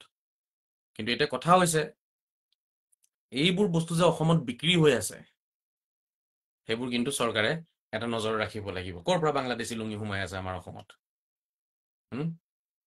এইটো চিন্তাৰ বিষয় হয় নহয় কওক? আৰু আমি অকল লুঙি পিন্ধিলে হ'ব নি? ধুতিখন পিন্ধিলে কি প্ৰব্লেম হয়? ধুতি পিন্ধি মছজিদত কেলে নাযাওঁ আমি? হা, ক'ত লিখা আছে কোৰাণত, ক'ত লিখা আছে হাদিছত যে ধুতি পিন্ধি মছজিদত যাব নোৱাৰে? মই গৈছিলো এবাৰ, গোটেই মানুহে মোক চাই আছে, ধুতি পিন্ধি গৈছিলো মছজিদত মই। বহাগৰ বিহুৰ পৰিৱেশ আছিলে, এফালৰ পৰা বিহু নাচি আহিলো, বিহুৰ সাজ পোছাক পিন্ধি উঠিলো মছজিদত গৈ পেলাই, বুজিছেনে? এতিয়া বিহুৰ সাজ পোছাকেই তেনেকেই গৈ পেলাই উঠিলো যেতিয়া, গোটেইবোৰ মোক চাই আছে। আজহাৰী পাগল হৈ গ'ল বোলে আজি, বোলে কি হ'ল? বোলে আজহাৰী বোলে ধুতি পিন্ধি মছজিদত আহিছে। মই কৈছো মই পাগল হলো নে তহঁতি পাগল হলি, তহঁতি বহুত সোনকালে গম পাবি। ৰ, এতিয়া গম পালে? খেদি আছে ন, এতিয়া ভাঙি দি আছে না ঘৰ বাৰী চব। বাংলাদেশী লুঙি ভাল লাগে আমাৰ, অসমৰ ধুতি ভাল নালাগে আমাৰ। এইবোৰ আমাৰ ভুল, এই ভুলবিলাকৰ কাৰণেতো আমাক উচ্ছেদ কৰি আছে। নহ'লে উচ্ছেদ নকৰিলেহেঁতেন আমাক। অসমৰ ভূমিত আমি জন্ম লৈছো, গতিকে আমাক ক'ৰবাত নহয় ক'ৰবাত আমাক দিলেহেঁতেন জেগা।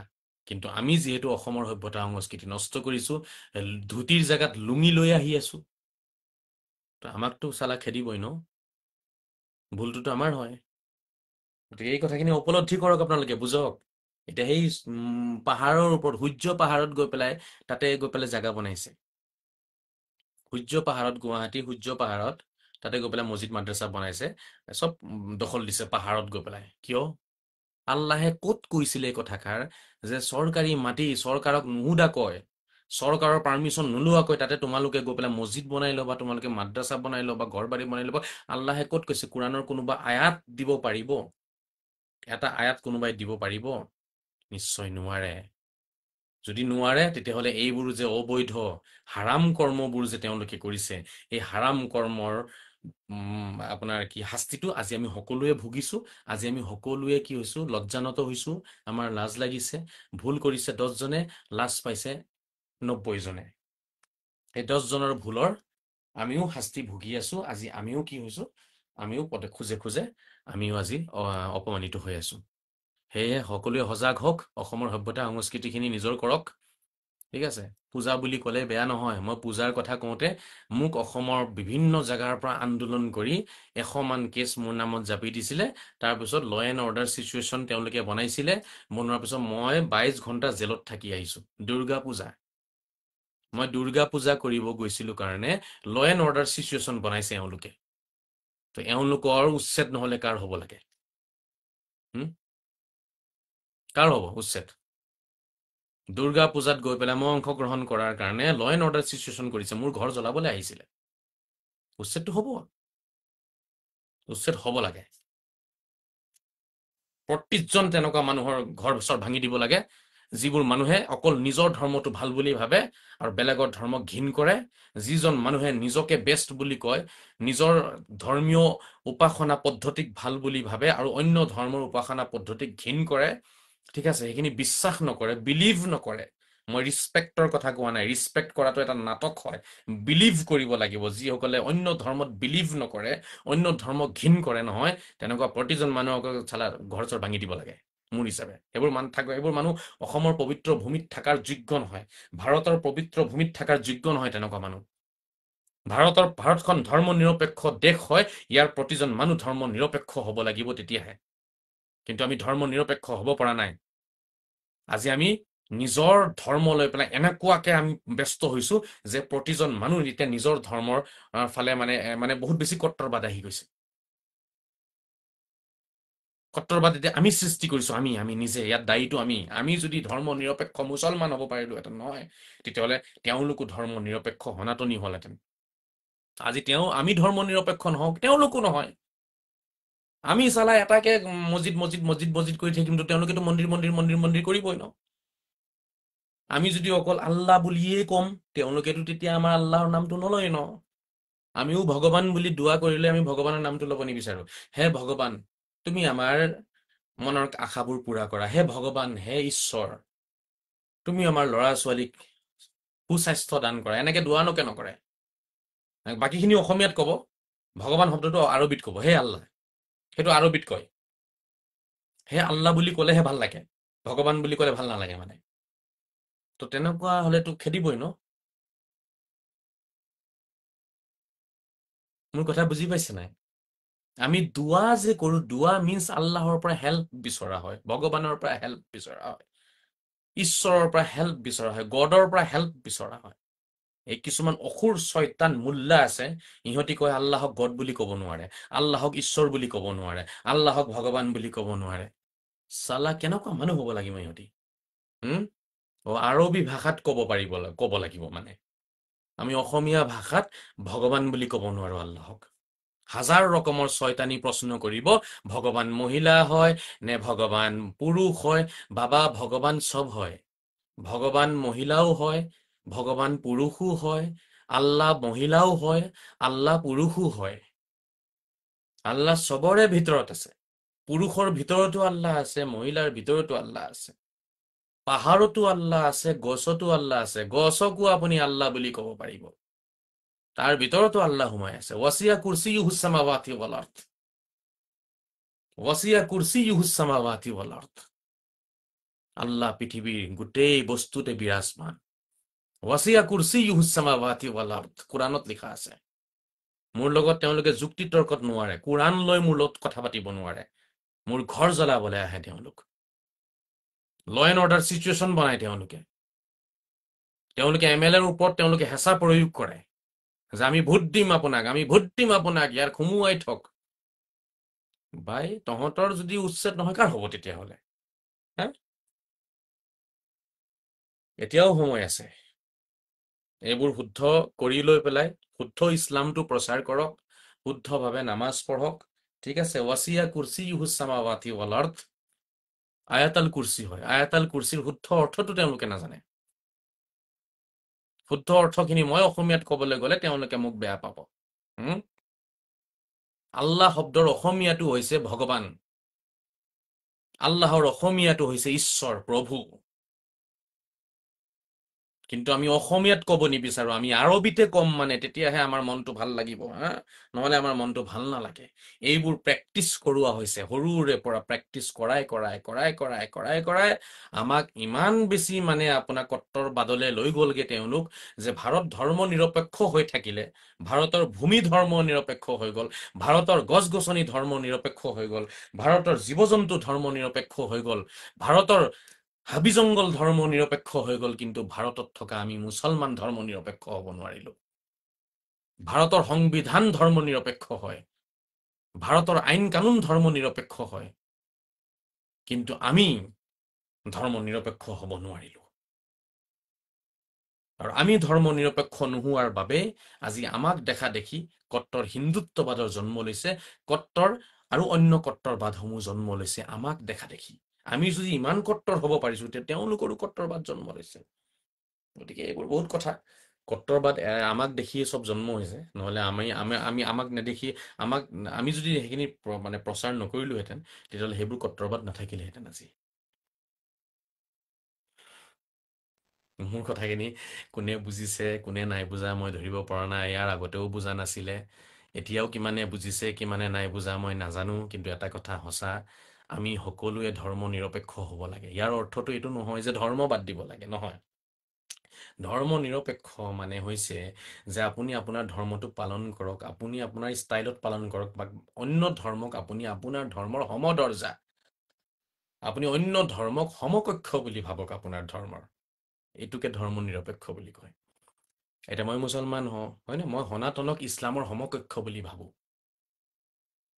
মই খ্ৰীষ্ট ধৰ্মক ইছলামৰ সমকক্ষ ধৰ্ম বুলি ভাবো, মই শিখসকলক আমাৰ সমকক্ষ বুলি ভাবো, সমমৰ্যাদাৰ বুলি ভাবো। এইটোক কয় ধৰ্ম নিৰপেক্ষতা। আপুনি নামাজ পঢ়ক, বাট যিসকলে পূজা কৰিছে সেইসকল নামাজ পঢ়া ব্যক্তিৰ সমকক্ষ বুলি মানিব লাগিব আপুনি। যিসকল গীৰ্জালৈ গৈছে তেওঁলোক এজন নামাজ পঢ়া ব্যক্তিৰ সমমৰ্যাদাৰ হয়। এইটোক ধৰ্ম নিৰপেক্ষতা বুলি কয়। যাতে কোনোবাই ধৰ্ম নিৰপেক্ষতাও বুজি নাপাব, যে ধৰ্ম নিৰপেক্ষ কেনেকে হ'ব এজন মানুহ। আকৌ আৰে এজন মানুহ ধৰ্ম নিৰপেক্ষ তেনেকে হয় যে মই মোৰ ধৰ্মটো পালন কৰিম, মই নামাজ পঢ়িম, বাট পূজা কৰা মানুহ এজনৰ লগত বহিবলৈ যদি সুযোগ পাওঁ গৈ বহি দিম। কেতিয়াবা গীৰ্জাত গৈ পেলাই বহিবলৈ সুযোগ পালে গীৰ্জাতো গৈ বহি দিম। কেতিয়াবা মন্দিৰত যাবলৈ সুযোগ পালে মন্দিৰতো গৈ বহি দিম। ইয়াকে কয় ধৰ্ম নিৰপেক্ষতা। বহুতে কব, বুজি পাইছে নাই, যে ধৰ্ম নিৰপেক্ষ কেনেকে হ'ব, এজন মানুহ ধৰ্ম নিৰপেক্ষ হ'বই নোৱাৰে। কেলে হ'ব নোৱাৰে? মানুহৰ চিন্তাধাৰা হ'ব লাগিব নিৰপেক্ষ। বুজি পাইছেনে? গতিকে এই কথাখিনি বহুত গুৰুত্বপূৰ্ণ হয়, আপোনালোকে লক্ষ্য ৰাখিব। এইবোৰ ভুলৰ কাৰণেহে হৈ আছে আমাৰ উচ্ছেদটো, নহ'লে উচ্ছেদ নহ'লেহেঁতেন। আজি যিটো কট্টৰবাদ আমাৰ মাজত আছে, সেই কট্টৰবাদ বাংলাদেশী কট্টৰবাদ হয়, এইটো বাংলাদেশৰ মানসিকতা হয়। আৰু এই বাংলাদেশৰ কট্টৰবাদক মুচিবলৈ গৈ পেলাই, এই বাংলাদেশী চিন্তাধাৰাক অসমৰ পৰা আঁতৰাবলৈ গৈ পেলাই অসম চৰকাৰে উচ্ছেদ অভিযানটো হাতত উঠাই লৈছে। কাৰণ বাংলাদেশী চিন্তাধাৰা আমাৰ মাজত সোমাই আছে, আৰু আমি বাংলাদেশৰ লগত জড়িত হৈ আছো। হয়তো আমাৰ আজু ককা পৰ ককা কোনোবা নহয় কোনোবা 70-75 আগত আহিছে অসমলৈ, সেইটোতো সঁচা কথা হয়, আহিছে 71 আগত আহিছে, যাকে যাকে আহিছে চব। বাংলাদেশৰ লগততো জড়িত হৈ আছে নহয় মন মগজু। এতিয়া বাংলাদেশী মন মগজু অসমত বিস্তাৰ হৈ গৈছে। তাৰে পিছত আকৌ অনুপ্ৰৱেশকাৰী অবৈধ বেদখলকাৰী আহিছে, আহি পেলাই গোটেই অসমখন চাৰিওফালৰ পৰা আৱৰি ধৰিছে। এতিয়া প্ৰকৃত যিটো অসমীয়া সভ্যতা সংস্কৃতি, সেইটো ক'ৰবাত নাইকিয়া হোৱা যেন লাগি আছে। এটা ভয় সোমাইছে খিলঞ্জীয়া মানুহৰ মন মগজুত। অসম চৰকাৰৰ এটা ভয় হৈছে যে যিহেতু নিশ্চয় ভৱিষ্যতে হয়তো এই জাতিৰ অস্তিত্ব নাথাকিব, এই অসমীয়াৰ অস্তিত্ব নাথাকিব, ভৱিষ্যতে অসমীয়া বুলি ক'লে কোনো বস্তুৱে নাথাকিব। তেওঁলোকে লাহে লাহে লাহে লাহে এনেকে দখল কৰি কৰি চব দখল কৰি পেলাব। তো সেইটো কাৰণে খেদাই আছে এতিয়া। গতিকে কথাবোৰতো একদম পজিটিভ হয়, মই এতিয়া নিগেটিভ একো বিচাৰি পোৱা নাই, অমানৱীয়টো মই একো বিচাৰি পোৱা নাই। অমানৱীয় চিন্তাখিনি আমাৰ ভিতৰতহে আছিলে, যে আমি প্ৰথমৰ পৰাই অমানৱীয় চিন্তাধাৰালৈ ঘূৰি ফুৰিছোঁ। আমি ভাল, আমাৰ ধৰ্ম ভাল, বাছ আমি আল্লাহ বুলিয়ে ক'ম, আমি কেতিয়াও ভগৱান বুলি নকওঁ, ঠিক আছে, আমি কেতিয়াও ঈশ্বৰ বুলি নকওঁ, আমি কেতিয়াও নকওঁ। অমানৱীয় চিন্তাধাৰা আমাৰ ভিতৰতহে সোমাই আছে ইমান দিনৰ পৰা। সেই অমানৱীয় চিন্তাধাৰাৰ কাৰণেতো আজি আমাৰ অমানৱীয় আমাক লাগিছে উচ্ছেদটো, কিন্তু উচ্ছেদটোতো মানৱীয় উচ্ছেদ হৈ আছে, সম্পূৰ্ণ মানৱীয় উচ্ছেদ। আৰু কাক কৰিছে? সেই অমানৱীয় চিন্তাধাৰা মানুহখিনিক কৰা হৈছে। আমি তাতে গৈ পেলাই ঘৰ বনাইছো, সেইটোহে অমানৱীয় আছিলে। আমি সেই চৰকাৰী মাটিত যে আমি মছজিদ বনাইছো, সেইটোহে অমানৱীয় আছিলে।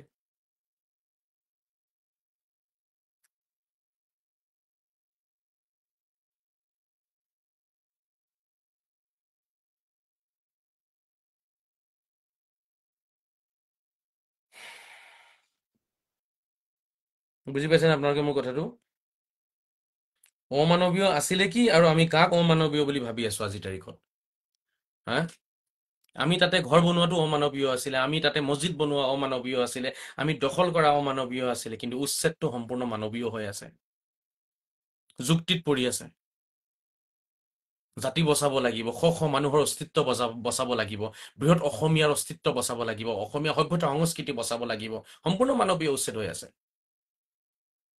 কিন্তু নাই, এই দিশত আলোচনা নকৰে। তেওঁলোকৰ ধান্দা হৈছে বাছ ৰাইজক উল্লু বনাব চেষ্টা কৰিব। যি কি নহওক, ৰাইজ, শ্ৰদ্ধাৰ ৰাইজ, বহুত দেৰি আলোচনা কৰিলো, দীঘল হৈ গৈছে, ইমান দীঘলীয়া আলোচনা কৰিম বুলি মই ভবা নাছিলো। মূল কথাখিনিকে ক'বলৈ আহোঁ, কিন্তু অলপ দীঘলীয়া হৈ যায় লাইভটো, গতিকে অলপ দীঘলীয়া হৈয়ে যায়, সেইখিনি আপোনালোকে ক্ষমা কৰিব। চিধা চিধি কথা এইটোৱে, যে এই আমাৰ উৰিয়াম ঘাটৰ পৰা যিখিনি মানুহ পলায়ন কৰি আছে, যিখিনি মানুহ ৰাতিৰ আন্ধাৰত তেওঁলোকে ট্ৰাকে ট্ৰাকে বস্তু লৈ পেলাই গৈ আছে, এই মানুহখিনি জ্বলন্ত উদাহৰণ হয় যে তেওঁলোকে বিভিন্ন জাগাৰ পৰা গৈ, অসমৰে বিভিন্ন জাগাৰ পৰা গৈ পেলাই বিভিন্ন জাগাত তেওঁলোকে কি কৰিছে, বেদখল কৰিছে মাটি। এনেকুৱাও নহয় যে গোটেই মানুহখিনি বাংলাদেশৰ পৰা আহিয়ে দখল কৰিছে, সেইটো নহয়। অসমৰে পৰা বিভিন্ন জাগা, এই নগাঁৱৰ পৰা গৈ পেলাই উৰিয়াম ঘাটত কোনোবা বহি আছিলে, এই মৰিগাঁৱৰ পৰা গৈ পেলাই কোনোবাই উৰিয়াম ঘাটত গৈ বহি আছে, কোনোবাই ঢিঙৰ পৰা গৈ পেলাই উৰিয়াম ঘাটত গৈ পেলাই বহি আছিলে। বুজি পাইছেনে? গতিকে এই আমাৰ অসমৰে ভিতৰৰ পৰা কিছুমান মানুহে কিছুমান জেগাত গৈ পেলাই হয়তো দখল কৰি বহি আছে মাটি, বা বাহিৰৰ পৰাও কিছুমানে হয়তো নথি পত্ৰ বনাই আনি পেলাই ইয়াত থাকি আছিলে। গতিকে এইটো জ্বলন্ত প্ৰমাণ আমি পাইছো, বিশ্বাস কৰিছো, চৰকাৰক ধন্যবাদ জ্ঞাপন কৰিছো। এই অবৈধ বেদখলকাৰীৰ পৰা অসম মুক্ত হ'ব লাগে, অসমৰ ভূমি মুক্ত হ'ব লাগে। আৰু তাৰপিছত অসমৰ সভ্যতা সংস্কৃতি সুৰক্ষিত কৰিবৰ বাবে অসম চৰকাৰে যিবোৰ সিদ্ধান্ত গ্ৰহণ কৰিছে, সকলো সিদ্ধান্তৰ লগত একমত আছো। সদায় এই যুঁজত সদায় থাকিম। কেতিয়াবা যদি নিজৰ ৰক্ত দিবলৈ প্ৰয়োজন থাকে, মুস্তফা কামাল আজাহাৰী সকলোৰে আগত থাকিব। এই অবৈধ বেদখলকাৰীসকলৰ বিৰুদ্ধে যদি যুঁজ দিব লাগে, প্ৰাণ দিব লাগে, জান দিব লাগে, তেতিয়াহ'লে মুস্তফা কামাল আজাহাৰী সকলোৰে আগত থাকিব। জান দিম, প্ৰাণ দিম। মই ইয়াত একো নাচাওঁ কোনে নামাজ পঢ়ে, কোনে পূজা কৰে, মোৰ কাৰণে একো মেটাৰ নকৰে নামাজ পূজা। মোৰ কাৰণে মেটাৰ এইটো কৰে, আপুনি পাপ কৰ্ম কৰি আছে নে আপুনি পুণ্যৰ কাম কৰি আছে, আপুনি শুদ্ধ ৰাস্তাত আছে নে ভুল ৰাস্তাত আছে, এইটো মোৰ কাৰণে মেটাৰ কৰে। আপোনাৰ ধৰ্ম কি, আপুনি কেনেকে উপাসনা কৰে, মোৰ কাৰণে অলপো মেটাৰ নকৰে এইবোৰ বস্তু, ঠিক আছে। মোৰ কাৰণে আমাৰ চৰিত্ৰটো মেটাৰ কৰে, আমি কি চৰিত্ৰৰ মানুহ হওঁ, আমাৰ ভিতৰত সেই চৰিত্ৰখিনি আছে নে নাই, সেইটো মেটাৰ কৰিব। সেইকাৰণে কোনেও এইটো আশা নকৰিব মোৰ পৰা, ঠিক আছে, যে মই নিজ ধৰ্মৰ মানুহ হয় বুলি মই কথাখিনি লুকাই দিম আৰু ভুল কথা প্ৰচাৰ কৰিম, সেইটো মই কেতিয়াও নকৰোঁ। দল সংগঠনে কৰিব পাৰে, আৰু যিবোৰ দালাল আছে দালালবিলাকে কৰিব পাৰে, আপোনালোকৰ টকা খাবলৈ কাৰণে কৰিব। গতিকে সেইটো তেওঁলোকৰ চৰিত্ৰ হয়। কিন্তু যিখিনি মানুহ উচ্ছেদিত, তেওঁলোকৰ কাৰণে নিশ্চয় মোৰ দুখ লাগিছে। মই সমবেদনা তেওঁলোকক জ্ঞাপনো কৰিম। আৰু তেওঁলোকৰ পুনৰ সংস্থাপন হ'ব লাগে, বা তেওঁলোক ক'ৰবাত নহয় ক'ৰবাত মাটি অলপ পাব লাগে। তাৰ কাৰণে মই আশাবাদী, চৰকাৰে একঠাকে মাটি দিব। আপোনালোকে একঠাকে মাটি লওক, লৈ পেলাই নতুনকৈ নিজৰ জীৱন আৰম্ভ কৰক। আৰু যদি আপোনালোকৰ বেলেগ ক'ৰবাত মাটি আছে, তেন্তে সেই নিজৰ মাটিৰ ভাগ লওকগৈ, নিজৰ মা দেউতাৰ পৰা, ককাই ভাইৰ পৰা ভাগখিনি লওক। সেই নিজৰ মাটিত আপোনালোকে থাকক, থাকি পেলাই অসমীয়া সভ্যতা সংস্কৃতিখিনি নিজৰ কৰি লওক, লৈ পেলাই অসমীয়া হৈ পেলাই জীৱন যাপন আৰম্ভ কৰি দিয়ক। চাব 5টা বছৰৰ ভিতৰতে আপোনালোকে নিজৰ মান সন্মান ঘূৰাই পাব। আৰু 5 বছৰৰ ভিতৰতে আপোনালোকৰ চব, আপোনালোকে যি যি বিচাৰে ইয়াত মৰ্যাদা, সেইখিনি পাই যাব, আৰু নহ'লে নাপাব। সকলোৱে ভালে থাকক, সুখেৰে থাকক, যিমান পাৰে শুদ্ধ কথাখিনি ক'ব, প্ৰচাৰ কৰিব, সাহস কৰক, ভয় নকৰিব। কোনোবাই আপোনাক বেয়া পাব বুলিয়ে আপুনি শুদ্ধ কথাখিনি লুকাই ৰাখিব, সেইটো আপোনাৰ চৰিত্ৰ কেতিয়াও নবনাব।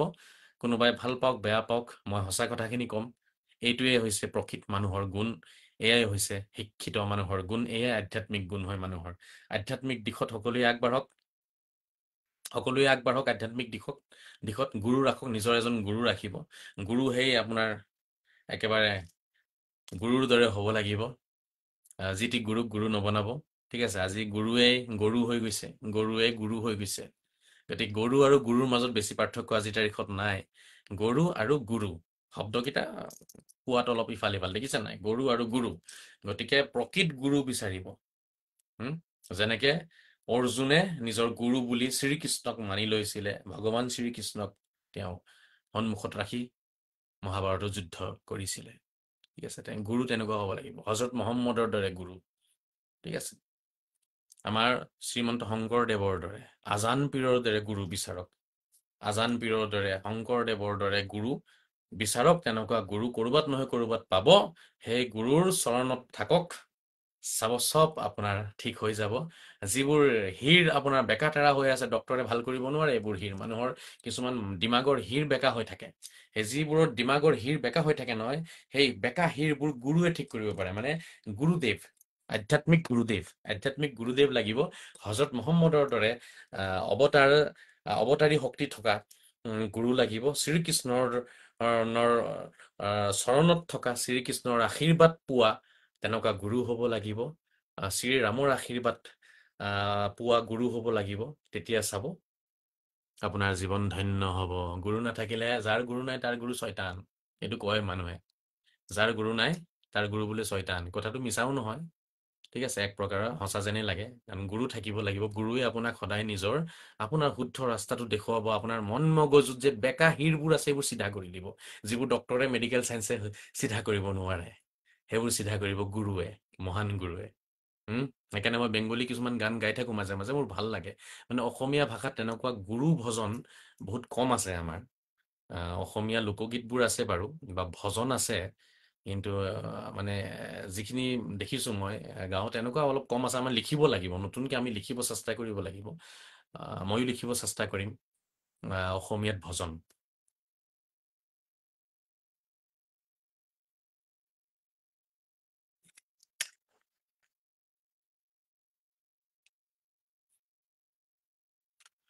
কোনোবাই কি লিখিছে মুস্তফা খান আপুনি হয়তো ইতিহাসৰ কথা নাজানে বৰাক ভেলীৰ 45 লাখ মানুহে গৌৰৱেৰে ক'ব পাৰে যে আমি 10,000 শ্ৰেষ্ঠ বঙালী আপুনি শ্ৰেষ্ঠ বঙালী হওক আৰু খ্ৰীষ্টান হওক যি হওক মোৰ এইবোৰ অহা নাই আপুনি অসমীয়া হয় নাই আপুনি শ্ৰেষ্ঠ অসমীয়া হওক বঙালী হ'ব নালাগে ঠিক আছে অসমীয়া হওক অসমীয়া আকৌ কোনো ভাষাৰ লগত ভাষা কেন্দ্ৰিক নহয় এইটো অসমীয়াটো হৈছে সভ্যতা সংস্কৃতি কলা কৃষ্টি অসমীয়া কাকো সেইটো নাজানে সেইটো অসমীয়া আৰু বঙালী বুলি আছে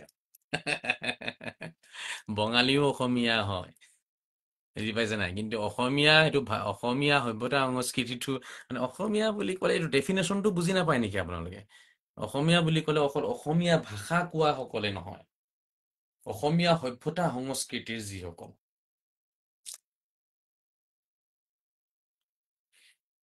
বুজি পাইছেনে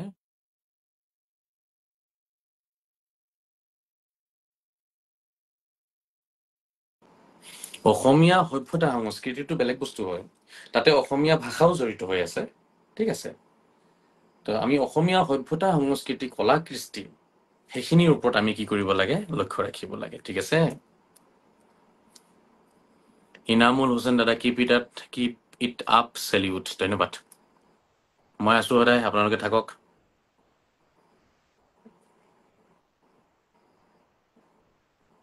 অসমত অসমীয়া হ'ব লাগিব ৰাইট অসমীয়া সভ্যতা সংস্কৃতিখিনি থাকিব লাগিব আৰু অসমত অসমীয়া ভাষাটোতো ক'ব পাৰিবই লাগে এইটো ক'ব নোৱাৰিলেতো মই ভাবো দুখৰ কথা তাৰপিছত লাগিলে আপুনি বেংগলী কওক আপুনি ফাৰ্চী কওক আপুনি নাগালেণ্ডৰ ভাষা কওক আপুনি বড়ো ভাষা কওক আপুনি আৰু ম্যানমাৰৰ ভাষা কওক আপুনি পৃথিৱীৰ 100টা ভাষা শিকক আমাৰ আপত্তি নাই বাট অসমত থাকি অসমীয়া ভাষাটোতো শিকিব লাগে কমচ কম তেতিয়াহে অসমীয়া বুলি ক'বও পাৰিব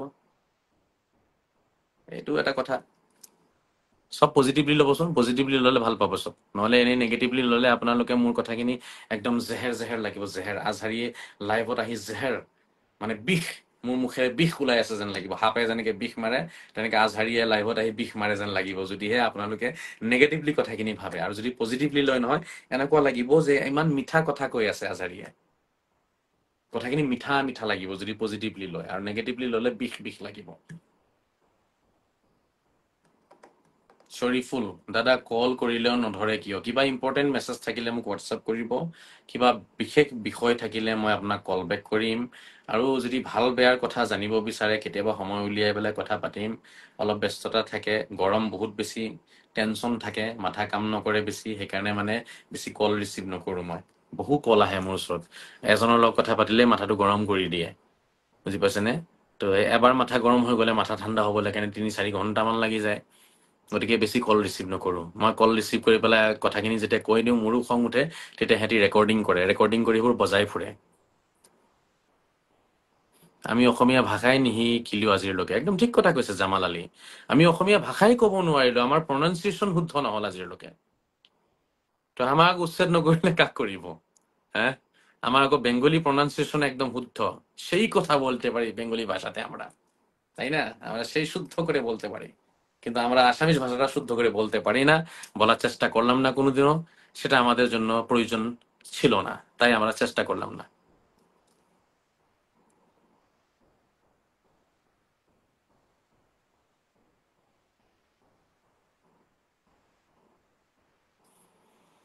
ওকে, এৰিছো দেই। গুৰু, মই গুৰুৰ কথা কৈছিলো, গুৰু ভজন কৰক, গুৰুৰ চৰণত যাওক, কিন্তু গুৰু বিচাৰি ল'ব, ঠিক আছে নে? গুৰুৰ চৰণত গৈ পেলাই যেতিয়া ভক্তি জনাব, যেতিয়া সেৱা কৰিব, গুৰুৰ আশীৰ্বাদ ল'ব, তেতিয়া এই অসমীয়া সভ্যতা সংস্কৃতি বুজি পাব। গুৰু লাগিব। গুৰু নথকা মানুহবিলাকে কিন্তু আজিৰ তাৰিখত এই বেছি অসমীয়া সভ্যতা সংস্কৃতিক বেয়া পায়। এই বিহুক যে বেয়া পায়, বিহু নাচিবলৈ কাৰণে নাক কুচায়, সেই বেছিভাগ মানুহে চাব তেওঁলোকক গুৰু নাই। আপুনি যদি সুধে আপোনাৰ গুৰু কোন, আধ্যাত্মিক দিশত আপোনাৰ গুৰু কোন, আপুনি গুৰু ভজন কৰিছেনে, গুৰুৰ পৰা দীক্ষা লৈছেনে, এনে প্ৰশ্ন কৰিলে তেওঁলোকে হাঁহিব, ক'ব কিহৰ গুৰু, কি গুৰু লাগে? গুৰু লাগিব নি আমাৰ? তেওঁলোকক গুৰু নালাগে, তেওঁলোকে ছয়তানক বনাইছে গুৰু। ছয়তান অসুৰ, অসুৰক বনাইছে গুৰু, বুজি পাইছে? তো এই গুৰু লাগিব আমাৰ।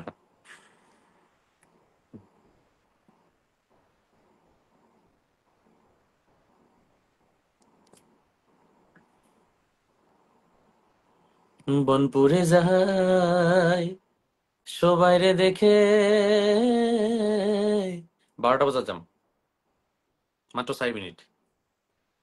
ওই আমার মনের আগুন কেউ না দেখে গো, হাই বনপুরে যাই সবাইরে দেখে,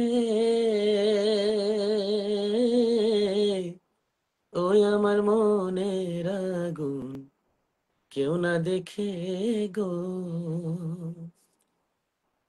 মই বেঙ্গলি গান গাওঁ, তো বেঙ্গলি ভাষা, ঠিক আছে, বেঙ্গলি সভ্যতা সংস্কৃতি নহয় অসমত, অসমত অসমীয়া সভ্যতা সংস্কৃতি। তো বঙালী সভ্যতা সংস্কৃতি বাংলাদেশত আছে, তো অসমত অসমীয়া সভ্যতা সংস্কৃতি। গোৱা বা কথা কোৱা, জুবিন গাৰ্গেও বেঙ্গলি গান গায়, ঠিক আছে। তো বেঙ্গলি গান গালে, বেঙ্গলি কথা ক'লে ইয়াতে কোনো প্ৰব্লেম নাই, আপুনি গাওক, আপুনি কথা কওক, বাট আপুনি অসমীয়া হওক।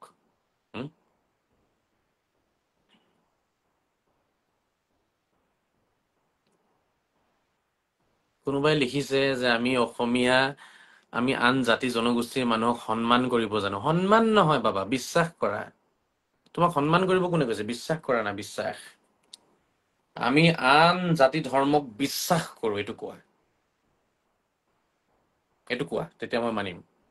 সন্মান কৰাটো এইটো নাটক, মুখেৰে ক'ব লাগে সন্মান কৰো, পিছত সেই পিছফালে গৈ পেলাই ক'ব সিহঁতি ছয়তান। বিশ্বাস কৰো বুলি কোৱা, হিন্দু ধৰ্মক বিশ্বাস কৰো বুলি কোৱা, খ্ৰীষ্টান ধৰ্মক বিশ্বাস কৰো বুলি কোৱা, ইছলাম ধৰ্মক বিশ্বাস কৰো বুলি কোৱা, প্ৰতিটো ধৰ্মক বিশ্বাস কৰো। প্ৰতিটো ধৰ্মক বিশ্বাস কৰা মানুহে হৈছে ভাল মানুহ। আৰু অন্য ধৰ্মক সন্মান কৰো, নিজৰ ধৰ্মক বিশ্বাস কৰো। ৱাও, কিমান ডাঙৰ ছয়তানি চাওক। বোলে মই অকল মোৰ ধৰ্মটো বিশ্বাস কৰো আৰু বেলেগৰ ধৰ্মক সন্মানহে কৰো, বিশ্বাস নকৰো মানে। ইয়াৰ বহুত ডাঙৰ পাৰ্থক্য আছে বিশ্বাস আৰু সন্মানৰ মাজত। আমাক লাগে বিশ্বাস, আপুনি কৰে নে নকৰে। সন্মান কৰে নকৰে কোনে সুধিছে আপোনাক? এইটোতো আপুনি মাৰৰ ভয়ত সন্মান কৰিবই ন। মাৰৰ ভয়তটো সন্মান কৰিবই ন, পিটিব ন এতিয়া ধৰি পেলাই। সেইকাৰণে মানুহৰ পিটন খাবলৈ কাৰণে ক'ব য়েছ য়েছ সন্মান কৰো, য়েছ আমি সন্মান কৰো। তুমি বিশ্বাস কৰা নাই? বিশ্বাসটো মানুহে নহয় অন্তৰেৰে কৰে। বিশ্বাসৰ সম্পৰ্ক ডাইৰেক্টলি মানুহৰ হৃদয়ৰ লগত থাকে। সন্মানৰ সম্পৰ্ক মানুহৰ অংগৰ লগত থাকে। মানে এনেকেও সন্মান, এইটো দেখালেও সন্মান কৰা হয়, বাট ভিতৰৰ পৰা সন্মান নাথাকিব পাৰে। বুজি পাইছেনে? বিশ্বাসৰ সম্পৰ্ক মানুহৰ হাত ভৰি চকু কাণ নাক মুখৰ লগত আপোনাৰ সন্মানৰ সম্পৰ্কটো থাকে। সন্মান আপুনি হাতেৰে দিব পাৰিব কাৰোবাক, নমস্কাৰ কৰি পেলাই, মুখেৰে কথা কৈ পেলাই সন্মান দিব পাৰিব।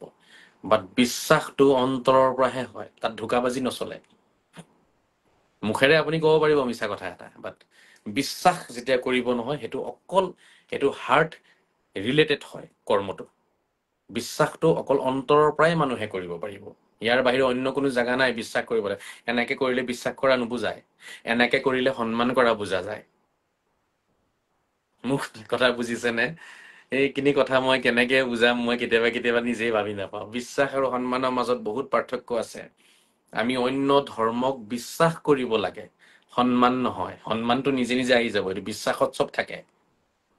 বিশ্বাস বোলা বস্তুটোৱে সন্মানকো আবেৰি ৰাখিছে। বিশ্বাসৰ ভিতৰত সন্মানো আছে, বাট সন্মানত বিশ্বাস নাই। মোৰ কথা বুজি পাইছে নাই? গতিকে আমি যেতিয়া কম বিশ্বাস কৰো নহয়, তেতিয়া দুইটা বস্তু আহি যাব তাত, সন্মানো আহিব বিশ্বাসো আহিব।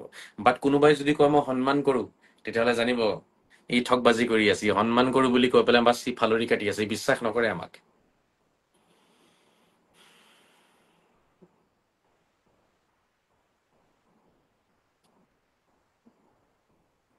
দেই এই কথাটো লক্ষ্য ৰাখিব। আমি অন্য ধৰ্মক কি কৰিম?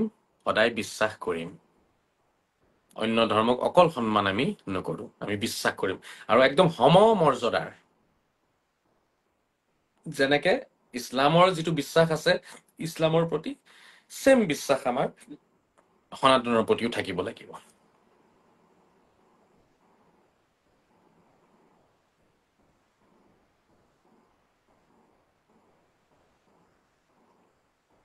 আৰু এই অন্য ধৰ্মৰ প্ৰতি আমাৰ যিটো বিশ্বাস নাই ন, বিলিভ নাই যে, সেইকাৰণে আমাৰ উচ্ছেদ হৈ আছে।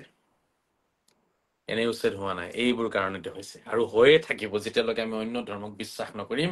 আৰু অন্য ধৰ্মক বিশ্বাস নকৰাটোৱে হৈছে বাংলাদেশী ফৰ্মুলা। আৰু এই বাংলাদেশী ফৰ্মুলা আমাৰ মন মগজুত সোমাইছে কাৰণে এতিয়া আমাক চৰকাৰে খেদি আছে, উচ্ছেদ কৰি আছে। একদম গুৰিৰ পৰা কৈ দিছো আৰু আপোনালোকক, ঠিক আছে? নহলে চৰকাৰে আপোনালোকক দিলেহেঁতেন জেগা কৰবাত নহয় কৰবাত। চৰকাৰেতো খেদিব বিচাৰিয়ে আছে যে যিবিলাক মানুহে আমাক বিশ্বাস নকৰে, আমাৰ গাই মাতাক মা বুলি নকয়, আমাৰ দেৱ দেৱীক তেওঁলোকে দেৱ দেৱী বুলি সন্মান নকৰে, বিশ্বাস নকৰে, আমাৰ মন্দিৰত তেওঁলোকে বিশ্বাস নকৰে, আমাৰ মন্দিৰত তেওঁলোকে মাথা নত কৰিবলৈ কাৰণে ঘিণ কৰে, এই মানুহখিনিকতো খেদিব বিচাৰি আছে। এতিয়া বাহানাটো লাগিব খেদিবলৈ কাৰণে, কিবা ন কিবা এটা ৰাস্তাটো লাগিব।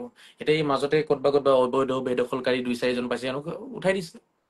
আৰু কিবা যদি পদ্ধতি থাকে সেই পদ্ধতিৰো আমাক খেদিব চেষ্টা কৰিব। কাৰণ আমি অন্য ধৰ্মত কি নকৰো? বিশ্বাস নকৰো। আমি অকল নিজ ধৰ্মতে বিশ্বাস কৰো। এইটোৱে হৈছে আমাৰ আটাইতকৈ ডাঙৰ ভুল। এইটোৱে আমাৰ ডাঙৰ কেঞ্চাৰ আমাৰ ভিতৰত সোমাইছে। এইটোৱে ডাঙৰ মহামাৰী। এইটোৰ নিচিনা ভাইৰাছ পৃথিৱীত নাই। এই ভাইৰাছে নষ্ট কৰিলে আমাক। এই ভাইৰাছটো সোমোৱাই দিলে মোল্লাবিলাকে। আপোনালোকে এই ভাইৰাছৰ পৰা ওলাই আহক, চাব তেতিয়া আৰু উচ্ছেদো নহয়, তেতিয়া NRCও নহয়, একো নহয়, চব ঠিক হৈ যাব। লাহে লাহে লাহে লাহে চব ঠিক হৈ যাব। সভ্যতা সংস্কৃতি বুজক, লাহে লাহে চব ঠিক হৈ যাব। ধন্যবাদ, এৰিছো। খুদা হাফিজ। ভুল হলে ক্ষমা কৰিব। জয় শ্ৰী ৰাম, জয় শ্ৰী কৃষ্ণ, জয় শ্ৰী যীশু, জয় শ্ৰী মহম্মদ, জয় শ্ৰী বজৰং বলী। আচ্ছা, মই এটা কথা ইয়াতে কৈ দিওঁ। এই যিটো মন্ত্ৰ মই লাষ্টত গাওঁ, এই মন্ত্ৰ যোনে গাব পাৰিব অন্তৰেৰে, বিশ্বাস, এয়ে প্ৰকৃত মানুহ হয়। এই মন্ত্ৰটো মুখস্থ কৰি ল'ব আপোনালোকে, ঠিক আছে? ইয়াতে সোমাই আছে, গোটেই পৃথিৱীৰ ৰহস্য ইয়াতে সোমাই আছে। এই মন্ত্ৰটো গাবলৈ শিকিব লাগিব আৰু অন্তৰেৰে বিশ্বাস কৰি গাব লাগিব, তেতিয়াহে ফলাফল পাব, নহলে নাপায়। এৰিছো, ক্ষমা কৰিব ভুল হলে। জয় শ্ৰীৰাম, জয় শ্ৰী কৃষ্ণ, জয় শ্ৰী যীশু, জয় শ্ৰী মহম্মদ, জয় শ্ৰী বজৰং বলী, জয় শ্ৰী শংকৰ, জয় শ্ৰী মাধৱ, জয় শ্ৰী গুৰু নানক, জয় শ্ৰী গৌতম বুদ্ধ, জয় শ্ৰী আজান পীৰ, জয় শ্ৰী বড়ো পীৰ, জয় শ্ৰী আজমিৰী পীৰ। ভাৰত মাতা কি জয়, বন্দে মাতৰম, জয় অসম, খুদা হাফিজ, ফি আমানিল্লাহ, ওয়াফি ৰিয়ায়াতিহি, আসাদুল্লাহু লাইলাতাকুম, গুড নাইট, শুভ খাই, শুভৰাত্ৰি। শান্তিৰে থাকক, শান্তি বিলাকক, মৰমেৰে থাকক, মৰম বিলাকক। নমস্কাৰ, আসসালামু আলাইকুম, সত শ্ৰী আকাল, আদাব, বাই বাই।